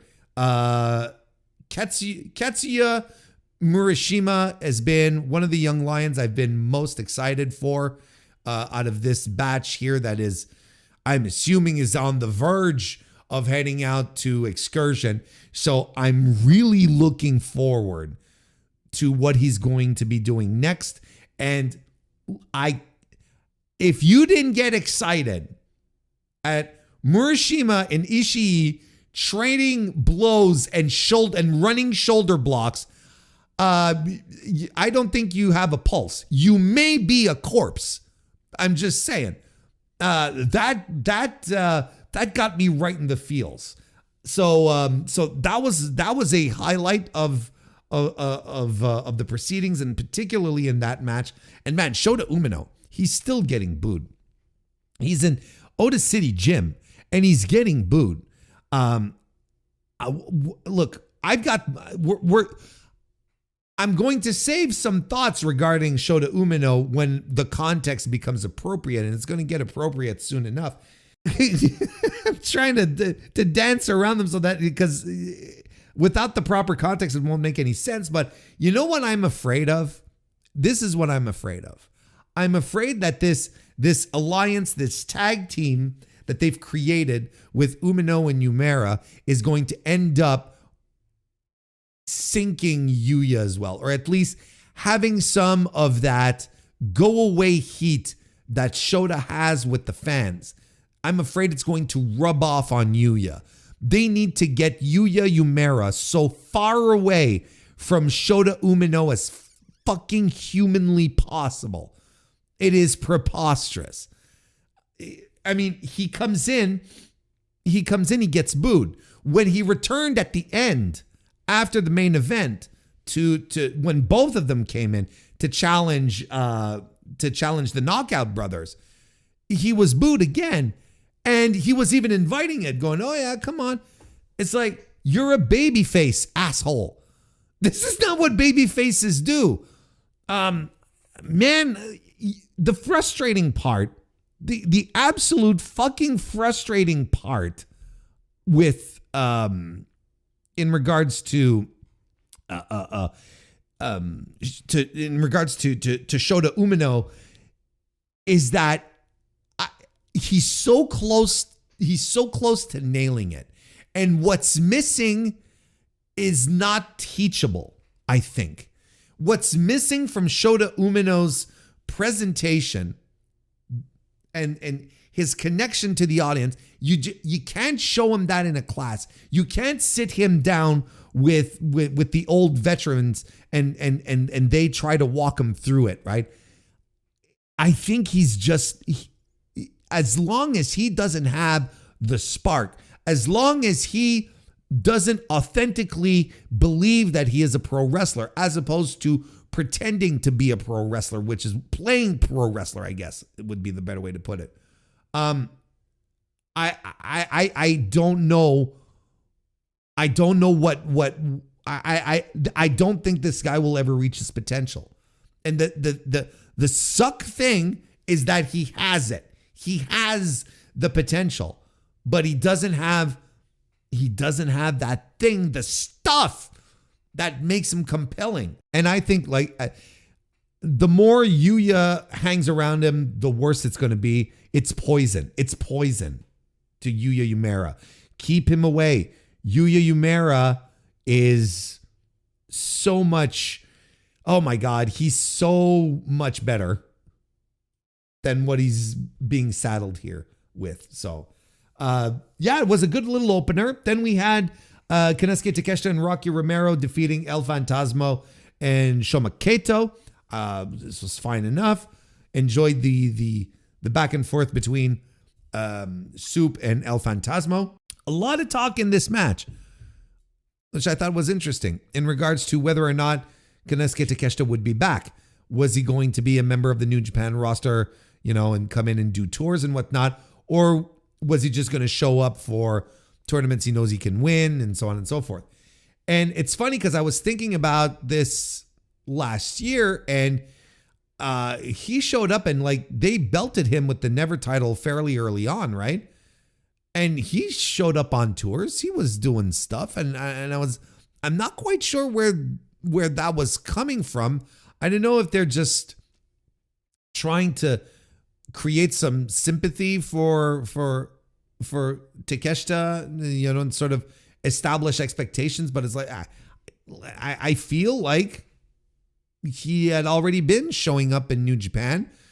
The whole, the thing that's unfortunate is that his entire IWGP World Heavyweight Championship run was not punctuated really in Japan, because he spent most of that time in North America because he was in the Continental Classic and he was booked that way.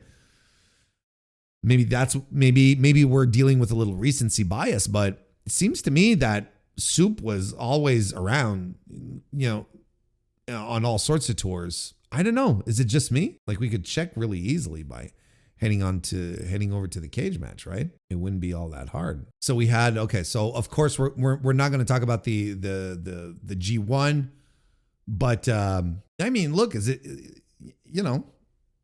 he did the Wrestle Kingdom show, Wrestle Dynasty, of course, Battle in the Valley. Then he was there for New Beginning in Osaka, Sakura Genesis, Windy City Riot, both nights of Dontaku. Okay, so maybe he's not doing the tours themselves, but he's always showing up for the big shows, right? Resurgence, Dominion. He didn't miss any of the big shows, right? We're acting like this, like he's Nick Nemeth, who came in, won the global title, then only re-wrestled because he wanted to drop it to Hiroshi Tanahashi, and that's the only that's the only other match he ever had in New Japan, right? I don't know. I feel like we're getting a little too hard on Takeshita, and then he works the G1, fiercer than a lot of people. Let's be honest. He really did work hard throughout the entire G1. This weird and this weird anti Konosuke Takeshita sentiment that comes from New Japan fans is expressively weird. I don't understand it. It's like I said on the review. You know, if New Japan fans don't appreciate, let me say that again. You know, if New Japan fans don't like Konosuke Takeshita, then that's fine. They don't deserve him. It's like, just don't send him back. It's fine. It's kind of wild that they're unable to appreciate one of the best wrestlers on earth. I really don't understand it. Anyway, that was a good little match. Then we had Bishamon and Oleg Boltin defeating the House of Torture. I guess we can pull up our first little element. The match was all right. It's nothing to get excited about. Didn't particularly like it, of course. You all know the reasons why. But Sanada here has been, he's been on a go where he's been teasing leaving New Japan Pro Wrestling. Following Wrestle Kingdom, we're reading an article off of the Wrestling Observer Figure 4 online. Following Wrestle Kingdom 20, a new season for New Japan kicked off on Monday with New Year Dash 2026. I always say New Year's Dash, but it's New Year. And I always say New Year's because I think grammatically that makes more sense. Anyway. Sanada, who competed in a 6-man tag on the show, indicated that he is leaving. He carried a guitar with the message, "Goodbye NJPW," and said he is going on a journey. This was even relayed by the official Twitter account at NJPW 1972. "I'm leaving this ring for good today," Sanada said in his post-match comments. "I'm going on a journey." House of Torture, the House of Torture trio of Sanada, Yujiro Takahashi, and Yoshinobu Kanemaru lost to Hiroki Goto, Yoshihashi, and Oleg Boltin at New Year Dash, with Takahashi taking the pin. There have been also rumors that House of Torture leader Evil could potentially explore free agency. If this is not a storyline, one option that could make sense is Sanada and Evil joining their former Los Ingobernables de Japón stablemates in Pro Wrestling Noah. Tetsuya Naito and Bushi just won the GHC tag team titles for Noah on January 1st. I was thinking the exact same thing before reading this article. And I think that's like the common sense, not the common sense, but it's the accepted theory that both these guys are going to be like, you know what? Yeah, let's take a little break. Let's head off and do something else. And we'll go have a little fun with, Naito. We'll rekindle the band over there. To me, it's not interesting. I don't like, as much as I am and have been an LIJ fan, I'm not a guy who is attracted all that much by wrestling nostalgia. Like, it's not something that is it's not something that you can easily sell me on. I'm not saying you can't. I'm saying that it's not something I necessarily fall into. I like the novelty of pro wrestling. I like new stuff. I like new people. Rebuilding LIJ in another promotion doesn't do it for me. It just doesn't. It doesn't make it for me. It doesn't do it for me. I'm not into it. It's not something that tickles me in my bones. Just like, oh, if anything, it's like that's a shame. That's a shame that these guys felt like that all they really had is to sort of try to recapture the magic of something that existed. What is that at this point? 10 years ago? Maybe 9, 8, something like that? 10 years ago? You know, it's like everyone should be able to move on, right? It could also be a pile of horse shit too. Because every year, you know, Evil always threatens that he's leaving New Japan or that, you know, he's not coming back or whatever. Could be the same thing with Sanada here. It could all be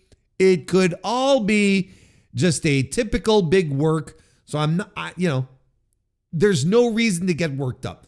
There's no reason to get worked up because it could be a work. There's a strong possibility that it is, and there's nothing to get worked up about because it's Sanada. Because it's Sanada. It's like, all right, so long, Saya Sanada. See you later. Who cares? You know, they tried with Sanada. They tried. It's not as if he'd be leaving this company, you know, with the great unanswered question of, I wonder what would have happened if they had pushed him. We know it sucked. It stunk. It was bad. No one wanted it. And you tried. You really tried. And everyone was open. Every fucking one was open to the idea of world champion Sanada just because it was different and they were trying something else. But he just wasn't the guy. He just absolutely 100% was not the guy for the job. So anyway, that's what comes out of that match.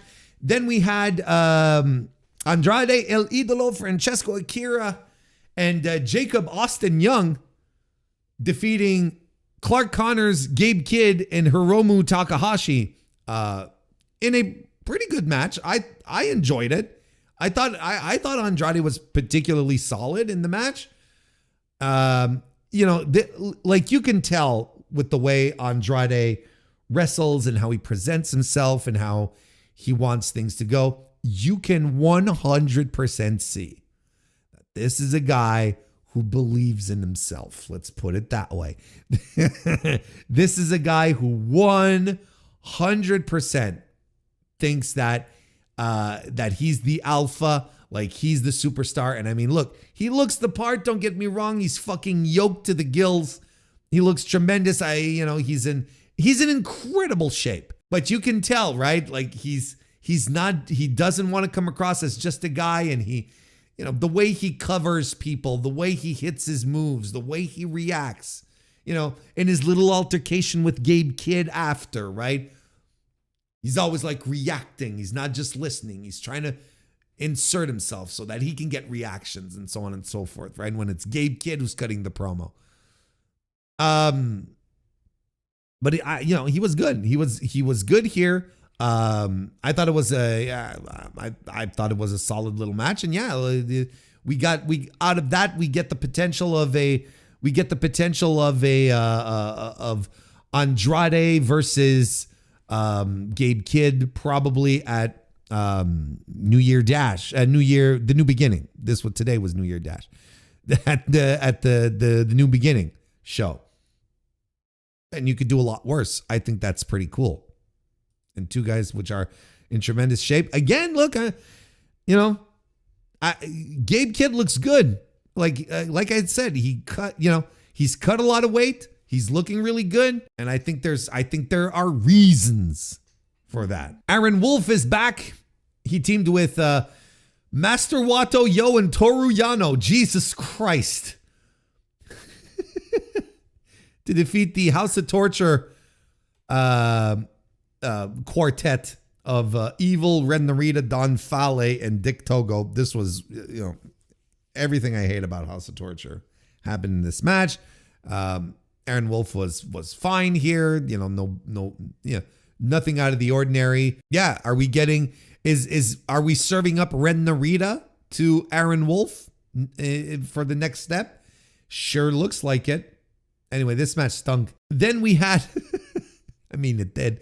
Then we had the United Empire quartet of Callum Newman, Great-O-Khan, Hanare, and Jake Lee. I still can't fucking believe this shit. Taking on David Finlay, Drilla Maloney, Shingo Takagi, and Yota Tsuji. They defeated, in fact, the War Dogs and unaffiliated troupe. Yota Tsuji came back and he brought back V4, folks. It's back. The old heavyweight championship belt is back. He finally did it We can finally stop talking about it. I had stopped talking about it a while ago. I didn't even know that this was still a point of contention amongst fans. That fans were still upset that we had the butterfly belt, right? For the world championship belt. My issue was always that the lineage of the IWGP Heavyweight Championship belt was never included or recognized in the new title. The new title was an absolute fresh start, and I thought that was a mistake, and it took away a lot of the prestige, right? So that was always my issue, and as far as the belt change goes, again, like I talked about it on the preview to Wrestle Kingdom last week, like, you know, I never really cared for the World Heavyweight belt. The Heavyweight Championship always looked like a prize. It looked like a fucking prize. It was a gorgeous belt, and it was recognized as being a gorgeous belt on top of that. But I had sort of made peace with it. I was like, okay, who cares? Let's just move on. I'm not going to sit here and keep reaping this. But apparently it was still a thing, because I saw so many people going, finally, my prayers are answered. I was like, were we really still talking about this? Were we? That shocked me. It shocked me at how many. I didn't know it was still an issue. Well, I guess you learn something every day, right? The point, nonetheless, that we're making here is that is despite the fact that I had made peace with it and whatnot, I'm still thrilled to see the V4 back. That makes me happy. And it's beautiful. It's shiny, like it's a brand new belt. God damn. Like that, you know, Yota Tsuji holding his promise, coming back with the big belt, you know, really establishing himself as a guy that you can count on. Like I'm going to grab this promotion by the horns, and I'm going to move it forward. I'm going to give it direction, folks, and you can count on me. I'm going to get shit done. When I tell you that when I told Hiroshi Tanahashi, you can leave this company in my hands, I believed I could do it. I know I can do it, and I'm going to show you that I can do it. So we're on a right path, if anything. Is this going to be something that's going to continue for the foreseeable future? Here's the other thing that I talked about in my review of Wrestle Kingdom is I don't trust New Japan Creative. I don't trust it as far as I can throw it. So I'm taking everything that is happening here that might look exciting and hopeful and new and fresh with a fucking grain of salt. I have no faith in this creative. They have beat me down for the past 2 years into believing that things were going to change, that things were going to be better, that, you know, new generation, new guys on top. And we finally seem to be peeling back, you know, we seem to be peeling back the wallpaper to expose the beautiful paint job underneath, finally. But I want to have this conversation at the end of the year. Because last year, they completely bamboozled me.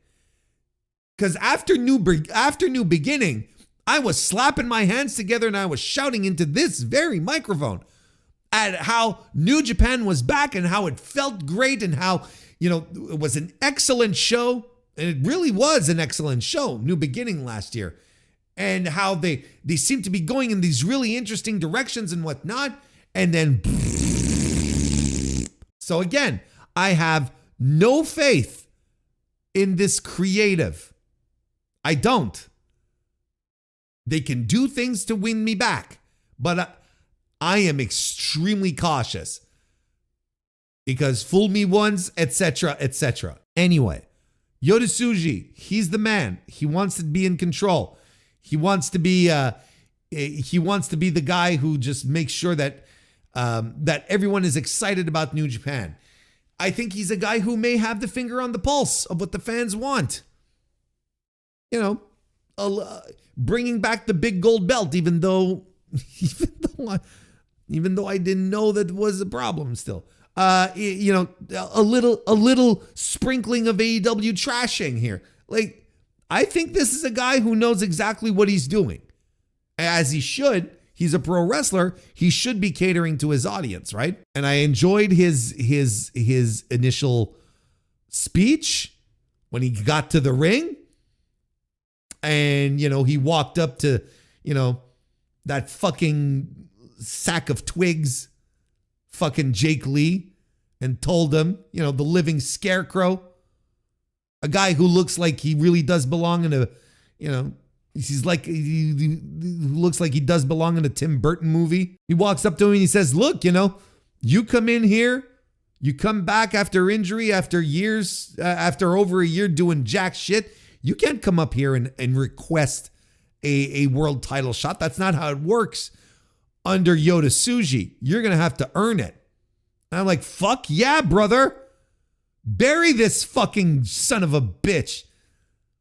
This fucking Jake Lee fucking asshole Joker bullshit. I don't think it's going to happen because Jake Lee attacked him after, but the sentiment is there nonetheless. So I enjoy, I enjoyed his little promo there. I thought that was pretty good. But the real story here, the real story happened after. It was when they were all done with the match, and the soon to be, anyway, the War Dogs crew and the unaffiliated crew hit the bricks. The United Empire stay there, and Dave Finlay, he's still pissed at Callum Newman, and he's angry at him, and he's screaming his head off at him, and he's throwing chairs, and Callum Newman is just sitting there, and he's, you know, telling him, you know, come get me, you know, whatnot. And then Will Ospreay's music hits. He comes to the ring, big surprise. He's not wrestling. He's not cleared. He's in civilians. And he walks up, and this angle, folks, was so fucking good. This is pro wrestling. This is pro wrestling for grown-ups, is what we just had here. We saw a pro wrestling angle made for adults that challenged everything, every trope that you typically see, where you thought we were going into a different direction, and the direction we ended up taking was so wonderful because Ospreay cuts this tremendous promo, right? An absolutely tremendous promo on Callum saying, boys, and he, even before that, I'm skipping things and I apologize. I'm doing this from memory. He comes to the ring and he hugs Henare in a big, sincere hug. He shakes Great Khan's hand very respectfully, you know, and so on and so forth. And commentary is like, oh yeah, you know, founding members, you know. And then he sees Jake Lee and he just sort of, you know, he sizes him up and he doesn't even approach him, right? And I'm like, that's my lad. That's my boy. Good job, Will. And did you notice that this fucking asshole Jake Lee, right? He's sort of standing there in a corner and he sort of lifts his hand like this, like to shake, kind of just lazily lifts. I fucking hate this guy so fucking much. Anyway. And then he comes to Callum Newman, who's sitting down. He hasn't stood up. And Will takes a microphone and basically says to Callum, to all of his guys, I didn't know that my departure would leave everything in shambles, that everything would come apart as it did. And I'm sorry. And once I'm not ready to come back, there's still a long road for me to come back. When I do, I've got some business to handle in AEW, and then I'm coming back to New Japan, to a big reaction from the crowd. And I am going to support you guys. I'm going to support you. And he's talking to Callum Newman. He's not talking to the fucking sack of twigs in the back of the fucking living scarecrow in the fucking who's hanging out in the corner. He's not talking to him, even though he's supposed to be the leader. He's talking to Callum, and he's telling Callum, I'm going to help you guys, and we're going to revitalize the UE, and we're going to do it your way. We're going to do it in the way you want to do it, right? It's going to be up to you. I will support you, but I'll be here and we'll do this together. And Callum is just like sitting there, and he is stoic. He's not saying a single thing. And then he's like, hug. And then Callum Newman stands up and he walks over and he gives him a hug. But he's expressionless. He's just a blank slate. There's nothing behind the eyes, you know? And then Ospreay's like, all right, fellas, let's go. Let's throw the crowns up, you know? And Henare and Great-O-Khan do it. And, you know, Jake Lee pretends he doesn't know what the crowns are. I fucking hate that guy. And Callum Newman stays in the back. And they're all throwing up the crowns, but Callum is not. And Callum is picking up a chair. He's folding it, and he's revving up to sort of to crack Ospreay in the back, and the crowd is reacting, but Great-O-Khan grabs the chair and he goes, no. Don't do it. Don't do it. And he's not like chastising him. He's not like throwing a fit. What the fuck? The fuck are you doing? You know? It's not a thing where he's like, Jesus Christ, man, you were going to attack our pal, you know. And Henare saw it too, and they weren't like chastising. It was more like, not now. We're just like, no. This isn't the time or the place. And Will saw nothing of this. Will's back was completely turned, was playing to the crowd, and then Callum just hits the bricks. I mean, if this doesn't get you jazzed up for a match between Callum Newman and Will Ospreay, probably in a year from now, again, like, I don't know what to tell you. That was expertly done. That was so good. And it just, it lays out so many questions still. There are so many questions that that are still open and need to be answered. And what is the direction of the United Empire? And what are they doing? What's the next? Just brilliant stuff. So simple too. And when you don't take your audience for a bunch of fucking morons, you're able to do something which will have long-term implications that you will be able to stretch out. And look, I know they probably did it this way. Here's the thought exercise that you can have, right? You can say to yourself, they did it this way because Will is not ready to wrestle. He couldn't take any bumps, right? He probably couldn't take a chair shot. And I would say, yeah, that's probably right. You are probably right. If Will had been 100% healthy, maybe they just would have went with it and cracked the chair across his back. Maybe. But who cares? Because whatever circumstance they decided to create from this point on to build to a match that will likely happen at the start of 2027 or really towards the end of 2026. But I'm thinking, you see where you're picking up what I'm putting down here. A match where Will Ospreay is going to come in and is going to wrestle his protege, and he's going to put him over big time, you know, because that's how Will is. We're going to build this throughout an entire year, folks. We're going to see what Callum Newman is up to. We're going to see what the United Empire is up to. As long as we continue to make things more interesting than whatever Jake Lee is up to, I am completely fine with that. I fucking hate Jake Lee. See, everyone is talking about a United Empire split. I don't think the United Empire is going to split. I think from what we saw, they are planning something. There is something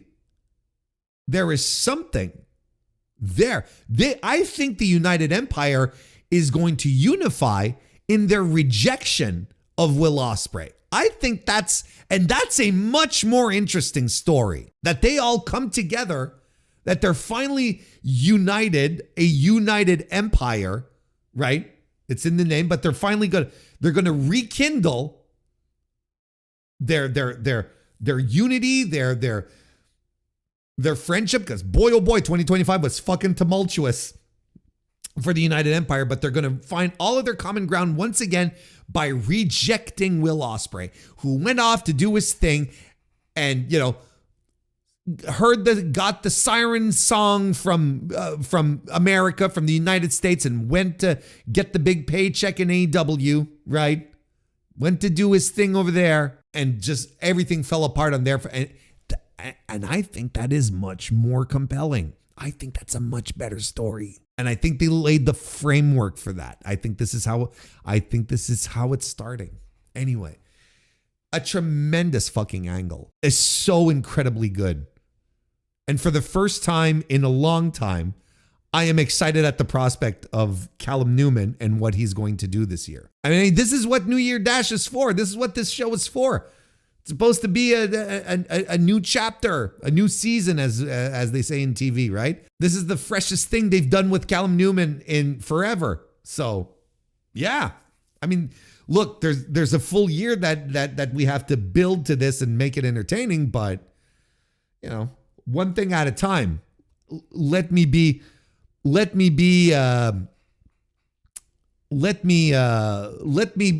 in this moment for a few minutes. We turning AEW into open antagonists, not heels necessarily, but always opposed on New Japan Pro Wrestling.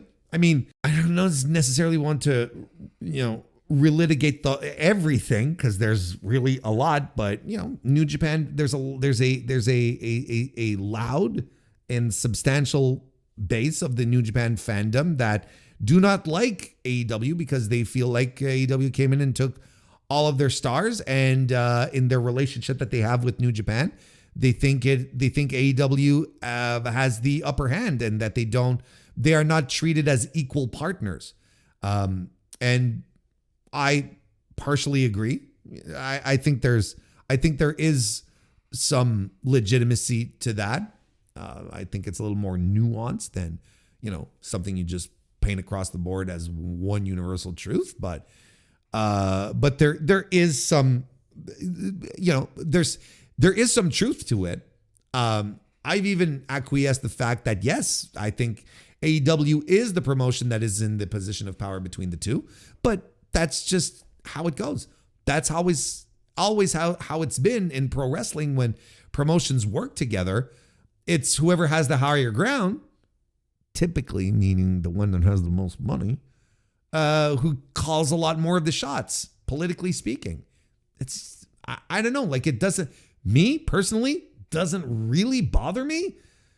I just see it as like another cog in all of these, these real world implications for all of these promotions. So it really doesn't bother me. And Yota Tsuji wants to position himself as Mr. New Japan right now. So if he wants to, what he's doing, when you think about it, is exactly what Gabe Kidd was doing last year when it comes to AEW. You will remember last year what Gabe Kidd would be saying about AEW versus New Japan, and we're pretty much down that same path.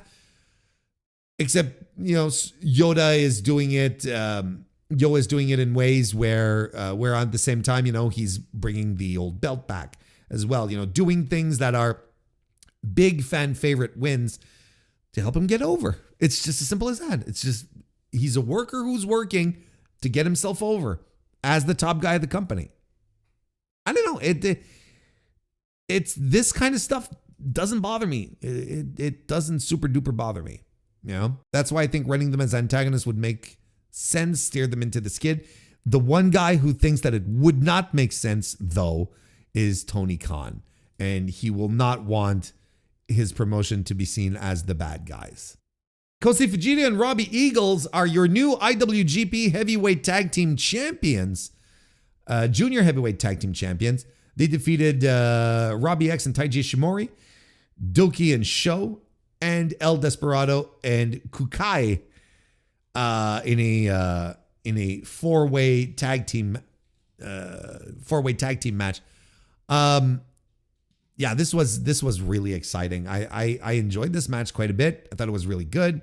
Once of course you get rid of all of the nonsense with the once you get rid of all the nonsense in regards to the House of Torture, then it just everything cruises. Robbie Eagles is tremendous. He's so good. Every time he wrestles, I think Robbie Eagles is going to. I think he's going to go down in history as one of the most underappreciated professional wrestlers of our current era. I don't think he's as what's the word I'm looking for? I'm looking for a very specific word here. I don't think he gets the adulation that a guy who works like him should be getting, and a guy who has trained so many people into being bigger, better versions of themselves, right? And look, Kosei Fujita continues to establish himself as a guy that New Japan seems to believe that they can build the junior division around. It's tremendous. Like, this was such a good little match. It was a lot of fun. So much better than the fucking four-way junior number one contender match at Wrestle Kingdom. That thing stunk. Anyway, it was exciting. It was a good little match. I enjoyed it tremendously. And then finally, the show ended with an absolute mind-blowing fucking great match where the Knockout Brothers retained their IWGP tag team titles against the TMDK duo of Zack Sabre Jr. and Ryohei Oiwa. God damn, this match rocked. It was so fucking good. And the last, 12 minutes of this match is just absolutely bonkers. Time after, and physical and great. But you know what they were able to do? Okay, I'm trying to say too many things at once. The match itself is a high-level WarrenHayes recommendation. If you haven't watched it, you have to go out of your way to lay your eyes on it, because it was phenomenal stuff. It truly was excellent. Brutal, physical. You have the ground game as well, because you've got both. Well, you got Zack Sabre Jr. in there, but Oiwa's got his ground game down as well. And you're looking at this match go. And you're looking at Yuto Ice and Ryohei Oiwa, around which their rivalry has pretty much been established as the catalyst for all of this, right? It's really been an issue between these two guys who just don't seem to get along, really, really don't like each other. And it was pumped into this match so much. The match ultimately became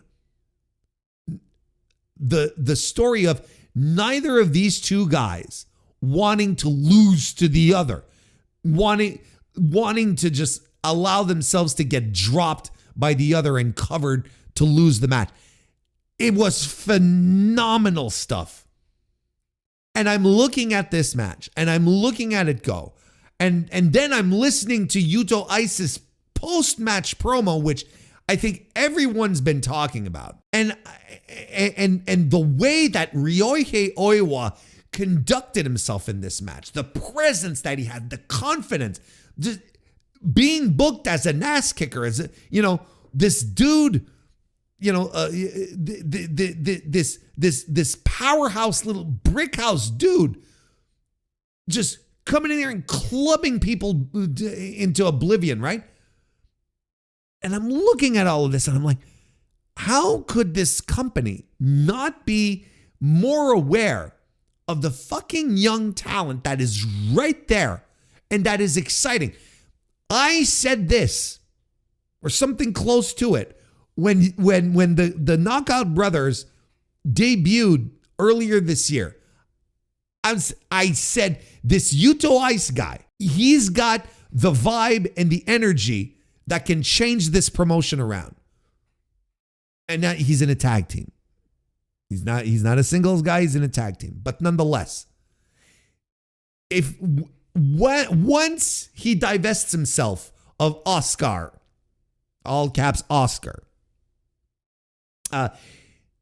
Yuto Ice, I think, is going to be unstoppable in this company.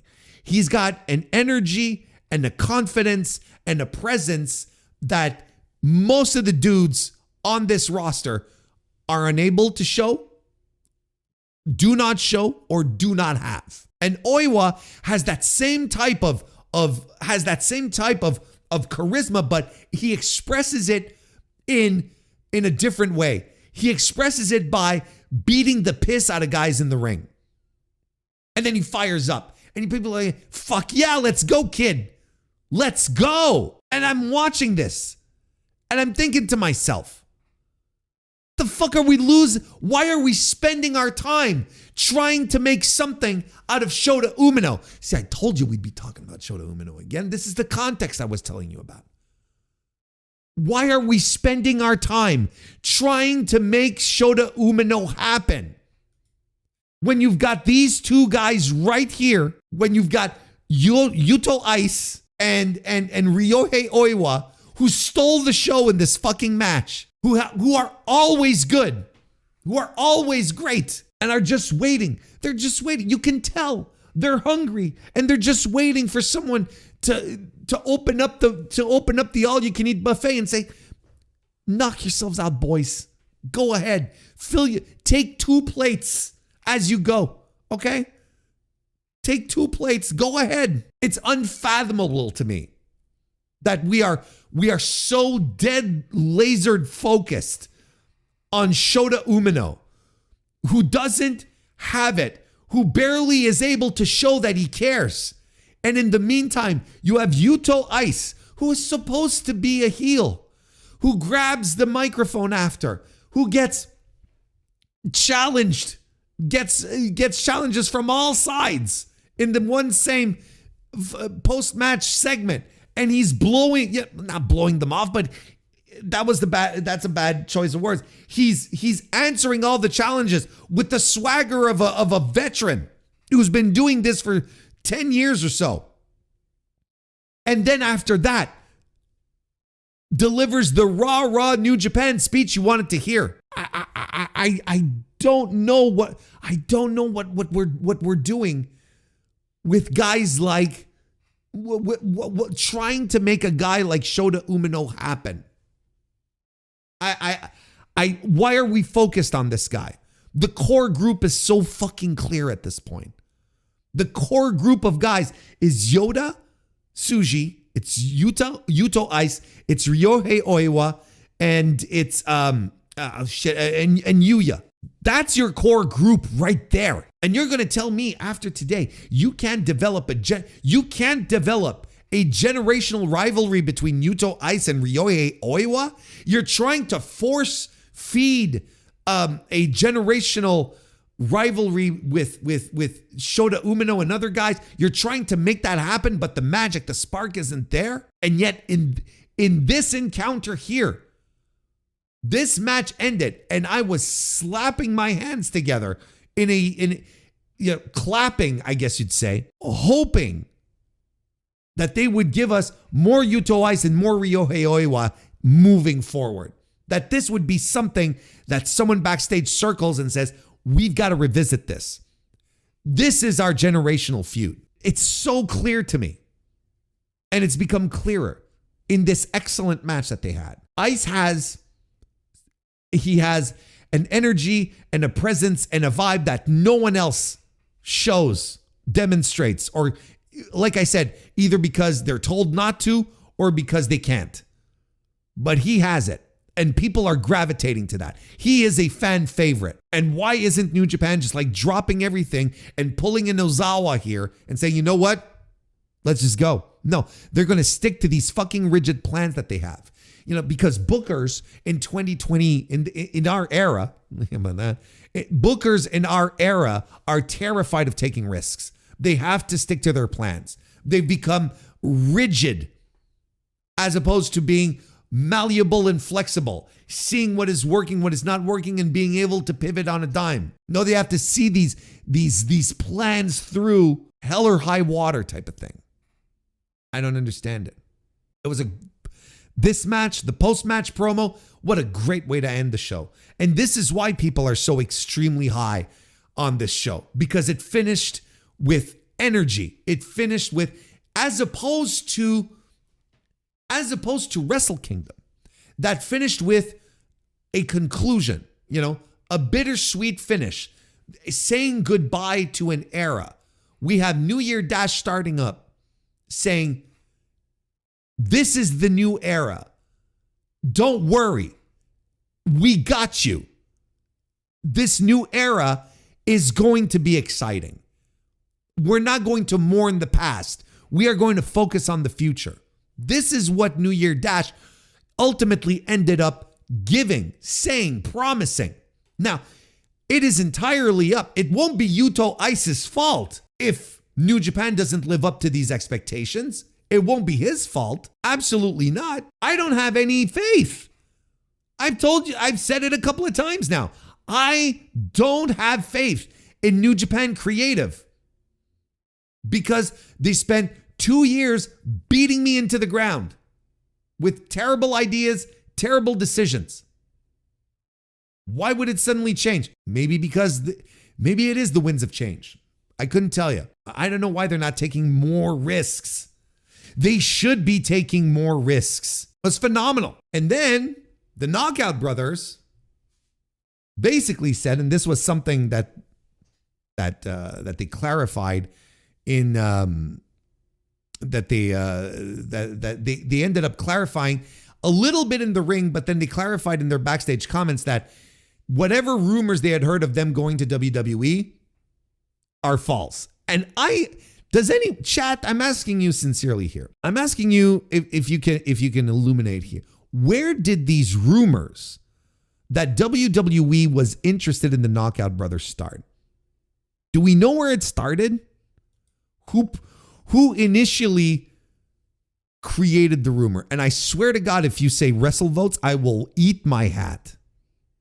And it has to be true too. Just like, I don't know where this rumor started because it didn't make any fucking sense. I don't know where it started. Ibu. All right. Anyway, let's read this article here in regards to the rumors here. In the main event of New Year Dash 2026, Oscar and Yuto Ice retained their IWGP Tag Team titles over Zack Sabre Jr. and Ryohei Oiwa. There had been rumors going into the show that WWE is interested in signing the Knockout Brothers. Without directly mentioning WWE by name, the champs addressed those rumors after their victory. Whatever rumors you might hear, we are never going anywhere, Yuto Ice said in his backstage comments. Now, never might be a strong word, but I appreciate the sentiment. The Knockout Brothers, who have held the IWGP Tag Team belt since September, were one of pro wrestling's standout duos of 2025, winning Best Tag Team in the Tokyo Sports Awards. They retained by pinning Oiwa at New Year Dash. So then we go through the angle here and whatnot. So, again, I don't know why people thought there was. I don't know how we came around to the fact that, oh yeah, WWE might be picking them up. I'm like, come on now. Anyway, look, it was an excellent main event. It got everyone hyped up and jazzed about New Japan in 2026, and we are so back and all that stuff. I urge you to err with caution, to not get too excited until we start seeing a true pattern of really exciting new ideas and great matches and new directions that really do feel fresh.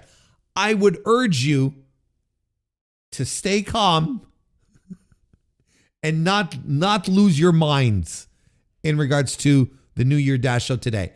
It was a very different message that was sent today as opposed to Wrestle Kingdom. Like I mentioned, One closing the past, the other, sending a signal out for the future. The crowd was into it as well. They were into a lot of stuff that was happening on the show, but I got burned like fucking hell last year. And they're not going to pull that one on me again this year. I'll tell you what. And there was one more bit of news I wanted to go over, and that is the creation of a new faction in New Japan Pro Wrestling. Double champion Yota Tsuji has introduced a new faction to the NJPW ranks. At New Year Dash 2026 on Monday, Tsuji announced the formation of a new faction named Unbound Company. It will see former Los Ingobernables de Japón members Tsuji, Hiromu Takahashi, and Shingo Takagi officially align with the Bullet Club War Dogs after the two sides had already been working together. Quote, "There's something I need to say here today. Until now, Bullet Club War Dogs and the Independents," well, the unaffiliated, that's a translation thing, "have been working together, but that ends today. From now on, we will fight as one unit. Our name is Unbound Company, an organization that is not bound, unbound, by anyone." It's interesting, considering that a lot of the War Dogs are looking to maybe extend their influences elsewhere. They want to try some stuff out. Rumors flying around that Finley, Connors, and Maloney, they're kind of all looking for dual contracts so that they could come spend some time in the United States, work here a little bit. I know there's always the WWE rumors when it comes to David Finley, and I still don't see that happening. Dave Finley in WWE is just a terrible idea. I don't know what to tell you, but look, let's have this conversation again in February, right? Anyway, yeah, I mean, there's always the specter of these guys disappearing and whatnot, but looks like they might have this new group together. I've seen a lot of people saying "Rest in peace, Bullet Club."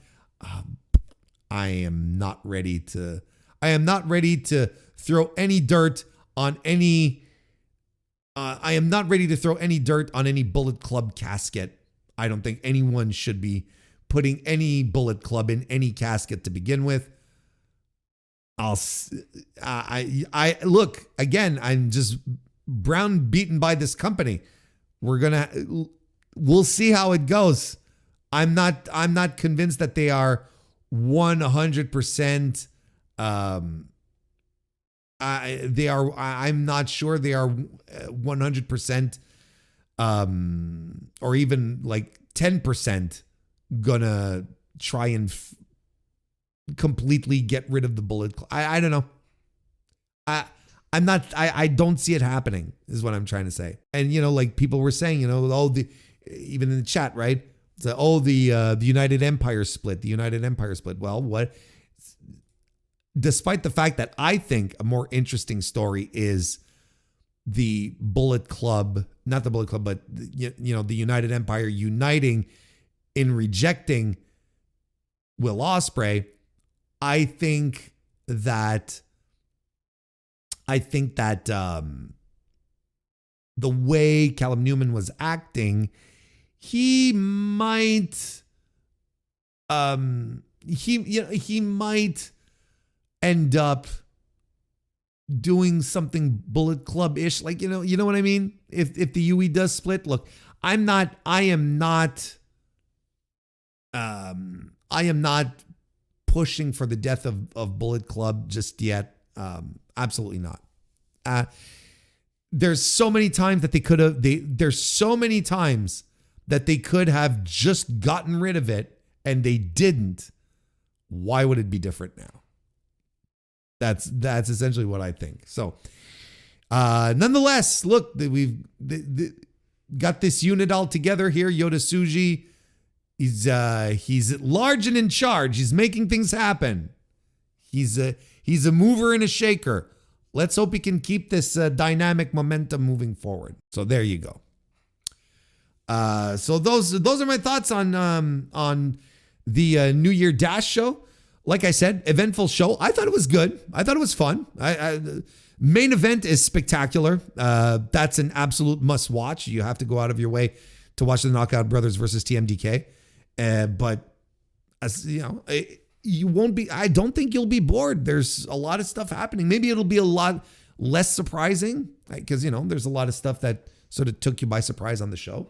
There's some things I didn't necessarily dive into either, like Francesco Akira, challenging Hiromu Takahashi. But there's a lot of good foundations here for at least an interesting start at the year at the very least. Fightful Select today, the day we're recording this, which is January 5th, 2025, announced 3 departures from All Elite Wrestling. 3 people whose contracts were not renewed and are effectively gone from the company. Those 3 people being Alex Abrahantes, Matt Taven, and Mercedes Martinez. You just got to do the joke. You really don't have to, but that's the kind of person I am. Would you like me to give you some quick thoughts? I will give you a few pithy thoughts overall. Alex Abrahantes being gone. Look, I know it is the uncool thing to say bad things about Alex Abrahantes after he got allegedly he received some death threats from wrestling fans, which is preposterous. Don't get me wrong. Like, why would you do that? It's like, I don't like Alex Abrahantes' TV presentation. I thought he was a complete and utter geek. I was of the opinion that anyone who he was associated with, he made immediately less cool. When he came out with Mascara Dorada at World's End, Mascara Dorada and Bandito right in the pre-show, I was like, oh, this sucks. Like now they're officially not as cool. Look, I don't know what this guy didn't add much. He didn't add much. I've seen some absolutely wild things, when people reacting to it, to the news of his contract not being renewed, and said, I thought he was such a solid manager. I don't know why he wasn't given more TV time. I'm like, a solid manager. What kind of solid work has Alex Abrahantes done as a manager? And no disrespect, his peak in AEW was the Penta Says stuff, which was legitimately good. I thought that was legitimately good. But that's been like, what? We're 3 years removed from that now? 3 years removed, I think, from that kind of stuff.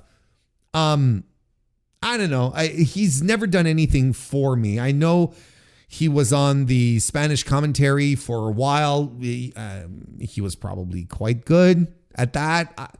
What do you want from me? I've got nothing. Okay, the overall arc of these 3 releases, not releases, but departures. The overall arc is it will have no impact whatsoever on AEW and its presentation moving forward. Is that a mean thing to say? Maybe, but it's also real. I know I'm not being like very empathetic right now. It sucks because 3 people are out of a job. Don't get me wrong. That I feel for. But for me, as a watcher of AEW, as someone who follows the show on a week-to-week basis, Alex Abrahantes, Mercedes Martinez, and Matt Taven were not any kind of core component of the show that will leave a gaping hole or even a golf course sized hole. Like ultimately, these are all like, okay. And so the wheels continue to turn. What do you want from me? Like, it's like I think that's a very sane way of approaching it. I don't think I'm being, Chad, am I being too mean? I don't think I'm being mean. I don't think I'm being outwardly evil about it. It's just like, well, they were not important parts of the show. They were, apparently the last time we saw Mercedes Martinez on AEW programming was in 2023. Yeah, I know she's done some Ring of Honor shots since, but 2023 is like, okay, well, you are not part of this. You're not part of the fabric of this. Matt Taven disappeared once the Kingdom was done, when Adam Cole ended up rekindling his flame with Roderick Strong and Kyle O'Reilly. And I mean, there you go. Like, what, I think that's the arc. It's fine. We're all going to be able to move on. Am I glad they lost their jobs? No.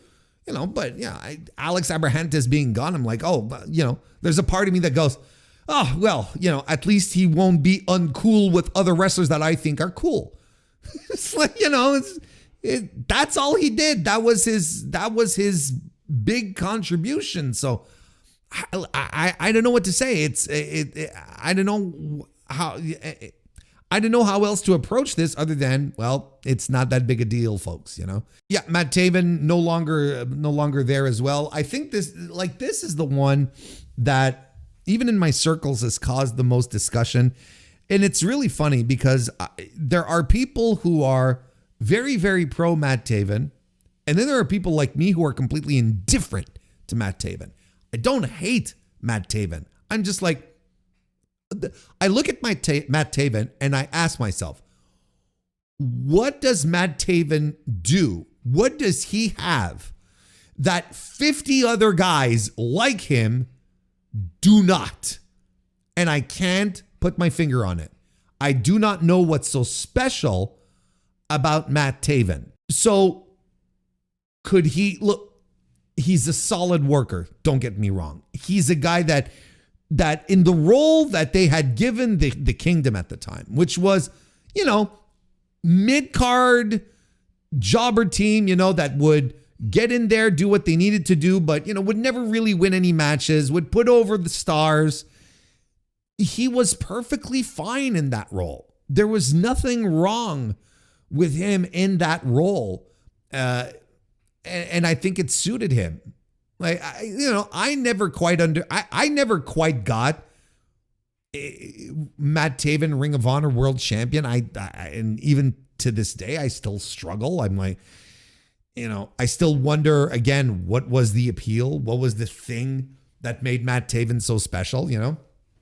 I don't understand it. It's just a guy that I'm completely indifferent to, right? Just completely indifferent. So, the fact that he's no longer employed is, again, it sucks, but what is next for him? I wouldn't be surprised in the least, by the way, that he ends up with some kind of coaching job, either for Ring of Honor or for up on main roster. Listen to me. On AEW proper. I think he's because it's not that he's not talented, and it's not that he's a good wrestler, don't get me wrong. It's just like the whole package, the presentation, everything he does is just like, well, what sets him apart? And I can't put my finger on it. But if you wanted to keep Matt Taven hanging around to help these rookies out, to help these new people that you're grooming in Ring of Honor to hopefully become, AEW attractions, you could do a lot worse. You could do a lot worse than having a guy who's been extremely reliable from top to bottom, from start to finish, for years upon years upon years, solid professional wrestler. You could find a lot worse out there than Matt Taven. But as as a Wednesday night TV performer, Matt Taven. I'm sorry, I don't see it. And I hadn't seen it back when he was on top of Ring of Honor. I questioned. I was like, this is weird. I don't understand it.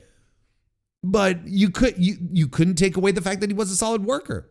But he was just missing that thing. So, moving on to something else for Matt Taven.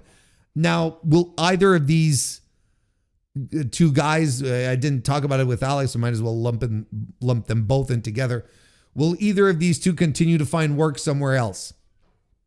Again, like you see the environment that WWE has created. Like there would be a time where it'd be like, yeah, Matt Taven, TNA he would feel so perfect in a TNA setting. But now that it's NXT TNA or WWE TNA, do they even want him?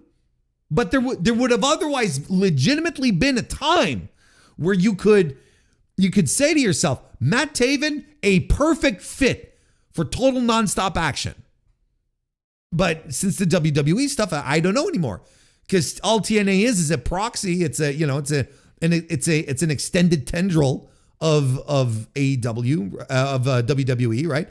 And Matt Taven has done AAA shots in the past, so you could be like, oh well, he could always go. Again, it's NXT Mexico now, so who cares? So you see what I've been telling you about the problematics, the ultimate problematics that with WWE like becoming like the overlord of TNA, what it creates as far as a problem for people to, as far as the ecosystem for places to work. I guess it could go to MLW, but even MLW feels beneath him in this part, in this situation.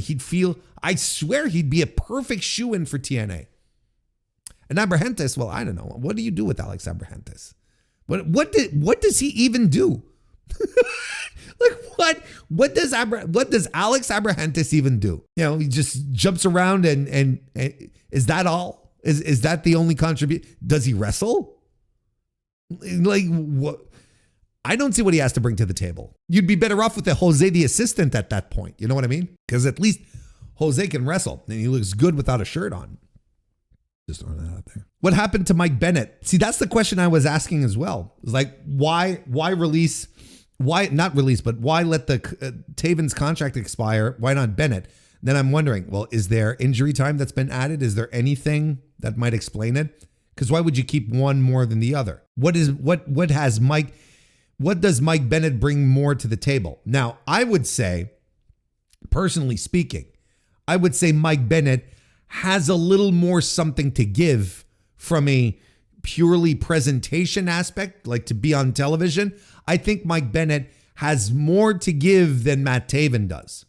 Personally, I think he's, the time that he spent in WWE and whatnot, I think he's kind of honed a sense on how to be on television and how to act. I think he's more charismatic than Matt Taven overall, so paternity leave. Yeah, that makes sense, right? Yeah. So, you're not going to fire a guy. Well, you're not going to fire a guy while he's off having a child. Whenever Maria Kanellis has a baby, it always spells disaster for their employment. Have you noticed? It's always like a bad omen. No, I know you're guessing. Well, I'm guessing too, but it's the thing that makes the most sense. You're right. Jay Luthi, Delirious was Booker in Ring of Honor at the time, so maybe he does have an easier into TNA than I thought. I hadn't thought of that connection, but you are absolutely right. There's a lot of things that can come into play here, and a lot of things that we're just not privy to, and we'll never know the full story on. And I'm just throwing this out there, okay? I want to emphasize the fact that I have no knowledge of any contract situation or how anything was discussed, okay? There's the preface. But like the Cora T just said, Cora T, excuse me. You need guys to be the geeks to put over the other cool guys, and yes, he was good at that. But then at some point you're like, well, on my salary table, this is what doing that job is worth. Now, let's say Matt Taven saw his contract coming up and said, you know what? I want a little more. He sat down with Tony Khan. He said, Tony, I think I deserve a raise. And Tony's like, well, you're a lower mid-carder who loses all the time. Like, you know, I think I'm paying you handsomely for what I am requiring you to do. And maybe they just got to an impasse as far as contract negotiations went, and that was it. Maybe that's all there is to it.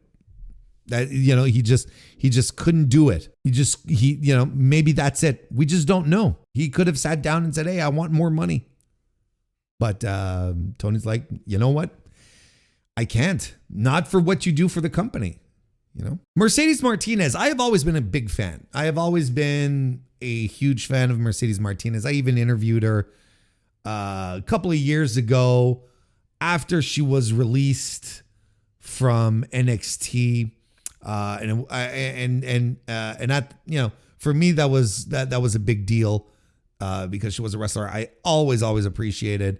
Even got to meet her in person on top of that, which doesn't happen a lot with pro wrestlers in my case. And look, I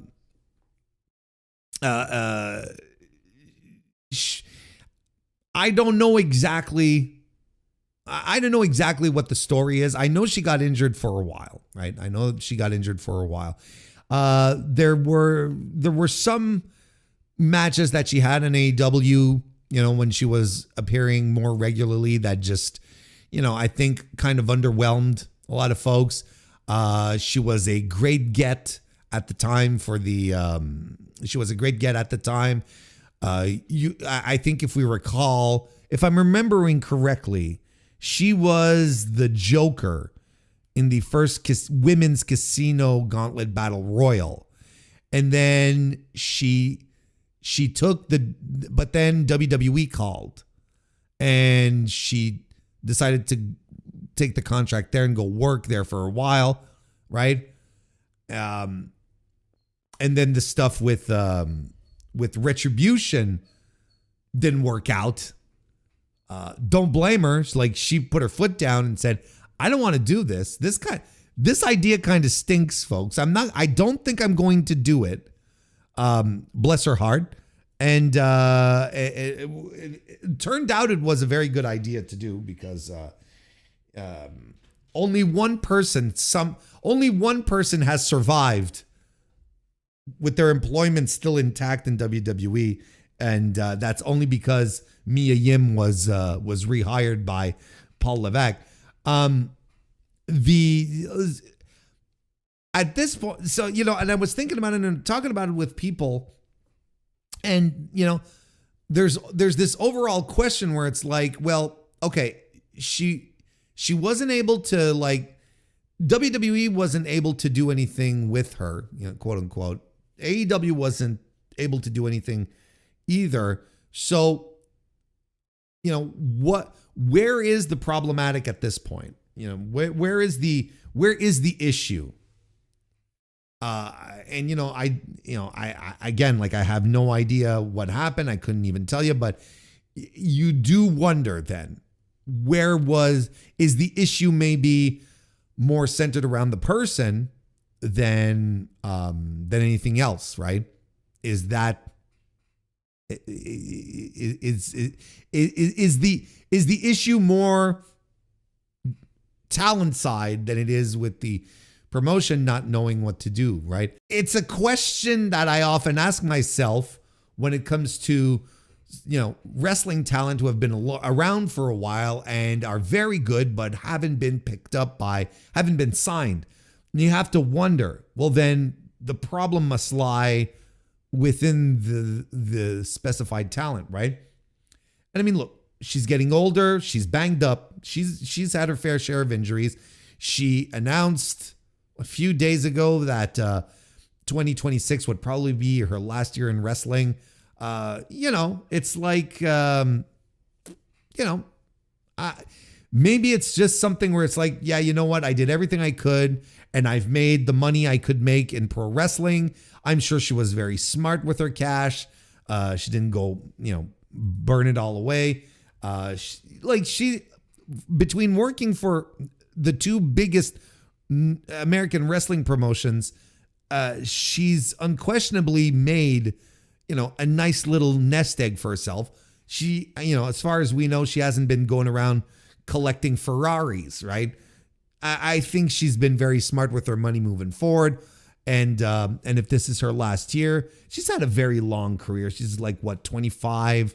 It's got to be 25, 26 years, maybe something like that. What are her next steps? I think she's just going to hit the indies, and she's going to pick and choose her bookings for this last year. I wouldn't be surprised that some kind of what's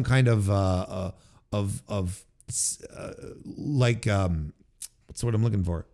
Some retirement match. Jesus Christ. I mean, that's all we've been talking about for the past week or so. I couldn't even think of the words retirement match. She's going to have I think she'll have some kind of retirement match somewhere on the indies towards the end of the year, and to put a pin in her career. And there you go. I mean, I think that's it.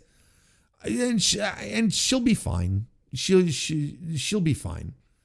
Oh, she could most definitely and show up in Eve. She and Dan get along swimmingly. Dan Reed. She's worked for them before. It's just a question of, does she want to do the travel? Like I said, she's gonna be choosy about her final bookings, and that's okay. That's what I'd do in her place, right? Just pick and choose. Don't have to work everywhere, and call it a career. So there you go. So those are the 3 AEW releases, not releases, departures, contract expirations. Wish them all the best of luck moving forward. But I'm not going to sit here and tell you that this is some kind of disaster. It's just, it is what it is. Good luck for them. Good luck to them moving forward. Brinley Reese. Ah, yes. Brinley Reese. NXT stalwart superstar. This person here. She has announced her departure from WWE following a 10-month absence due to injury. The 25-year-old, real name Brianna Ruggiero, posted a statement to social media on Sunday confirming that she is closing my chapter with the company. Reese noted that the decision was necessary to prioritize her long-term health. Reese has not wrestled since March 2025 and underwent shoulder surgery in May of that year. In her statement, she wrote, "After 3 years, I am officially closing my chapter wrestling at WWE. This decision came after navigating personal health challenges and a serious injury that requiring surgery last year. It wasn't an easy choice, but it was a necessary one, choosing my health, my body, and my future first. That choice alone has been one of the most powerful lessons this journey gave me." She added that while this is the end of her time in WWE, she views it as a redirection rather than an ending.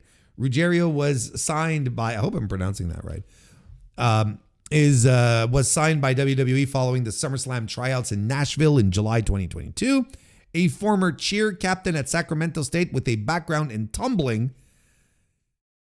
she made her in-ring debut in September 2023. I don't know what else there is to say about Brinley Reese.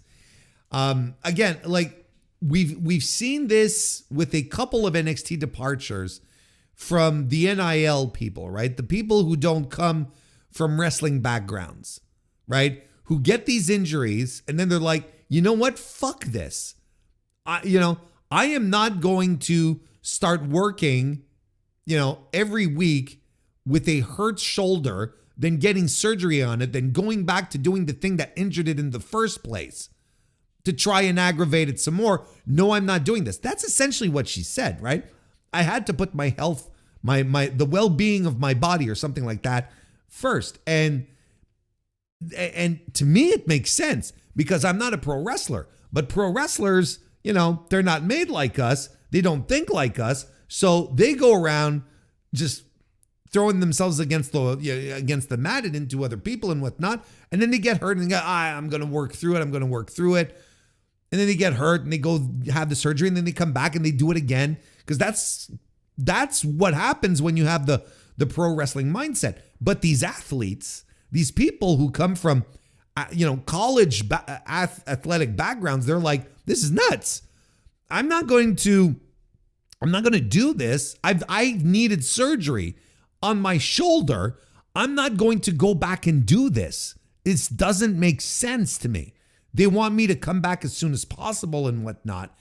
So it's like, so I can absolutely understand that Brinley Reese wants to have nothing left to do with wrestling, right? She says, I'm closing the chapter on wrestling in WWE. I think she's done. Like, from the tone of her message, I think this is someone who was just closing the door and moving on. She's going to go do something else where she's not going to feel like she has to destroy her body for pro wrestling. So, and we had talked about this in the past with these NIL people that they bring in.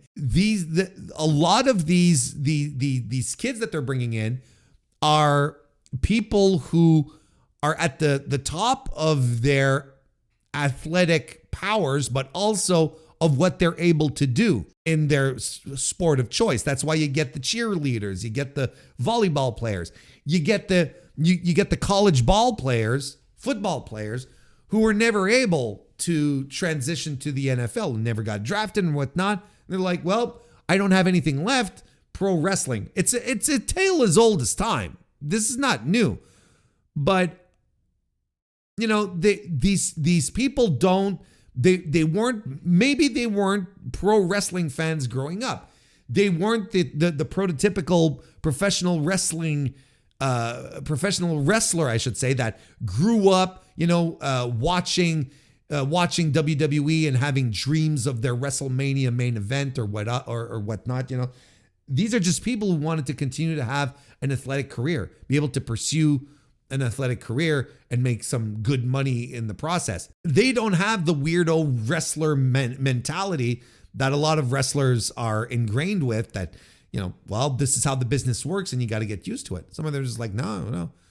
So I'm not surprised that that we're seeing some of these people just going, yeah, you know what? No, never mind. I'm not moving forward. You're not paying me $50,000 a year for me to go fuck up my shoulder and come back to fuck it up some more. Not for $50K a year. This doesn't make any sense, because it doesn't make sense.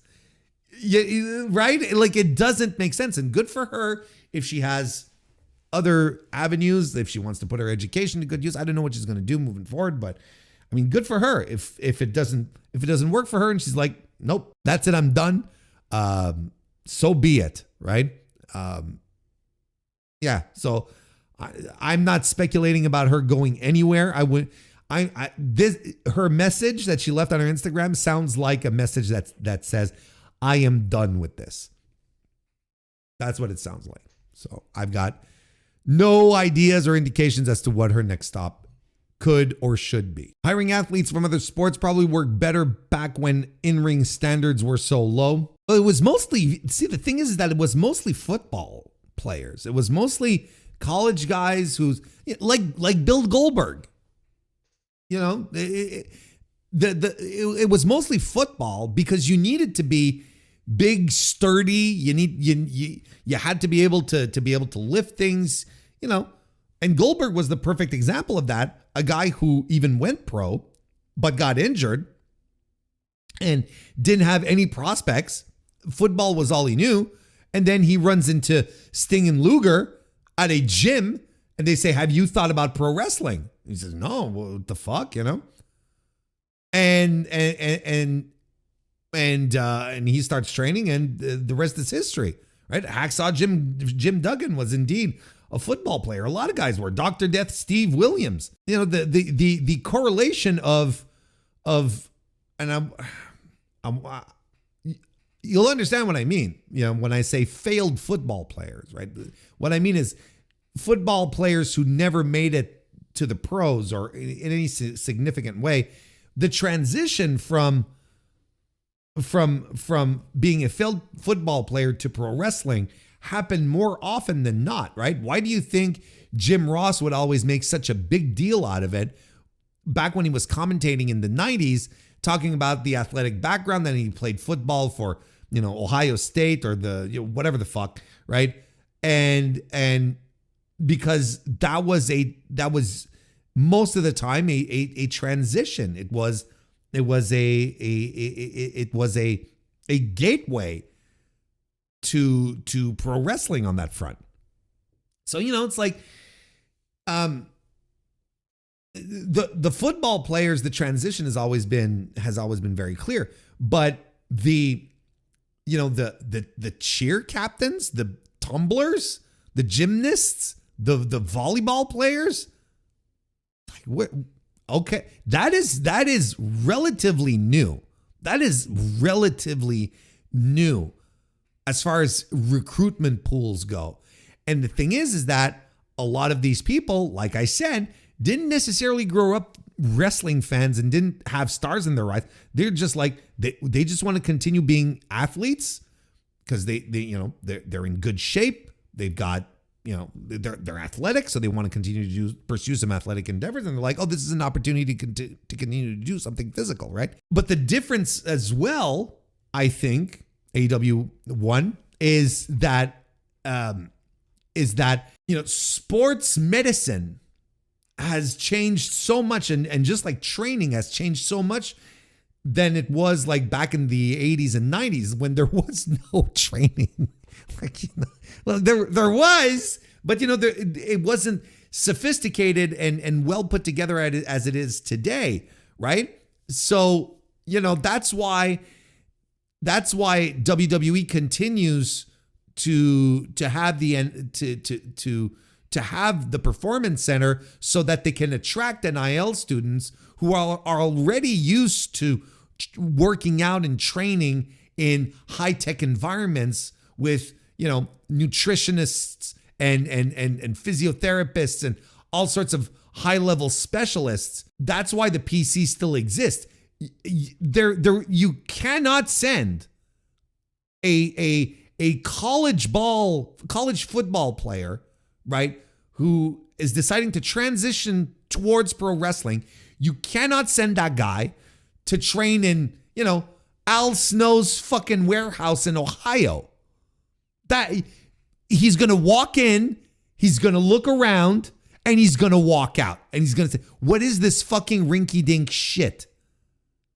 And it's the same with the gymnasts and the cheerleaders and whatnot. It's the same thing. The volleyball players, all the same.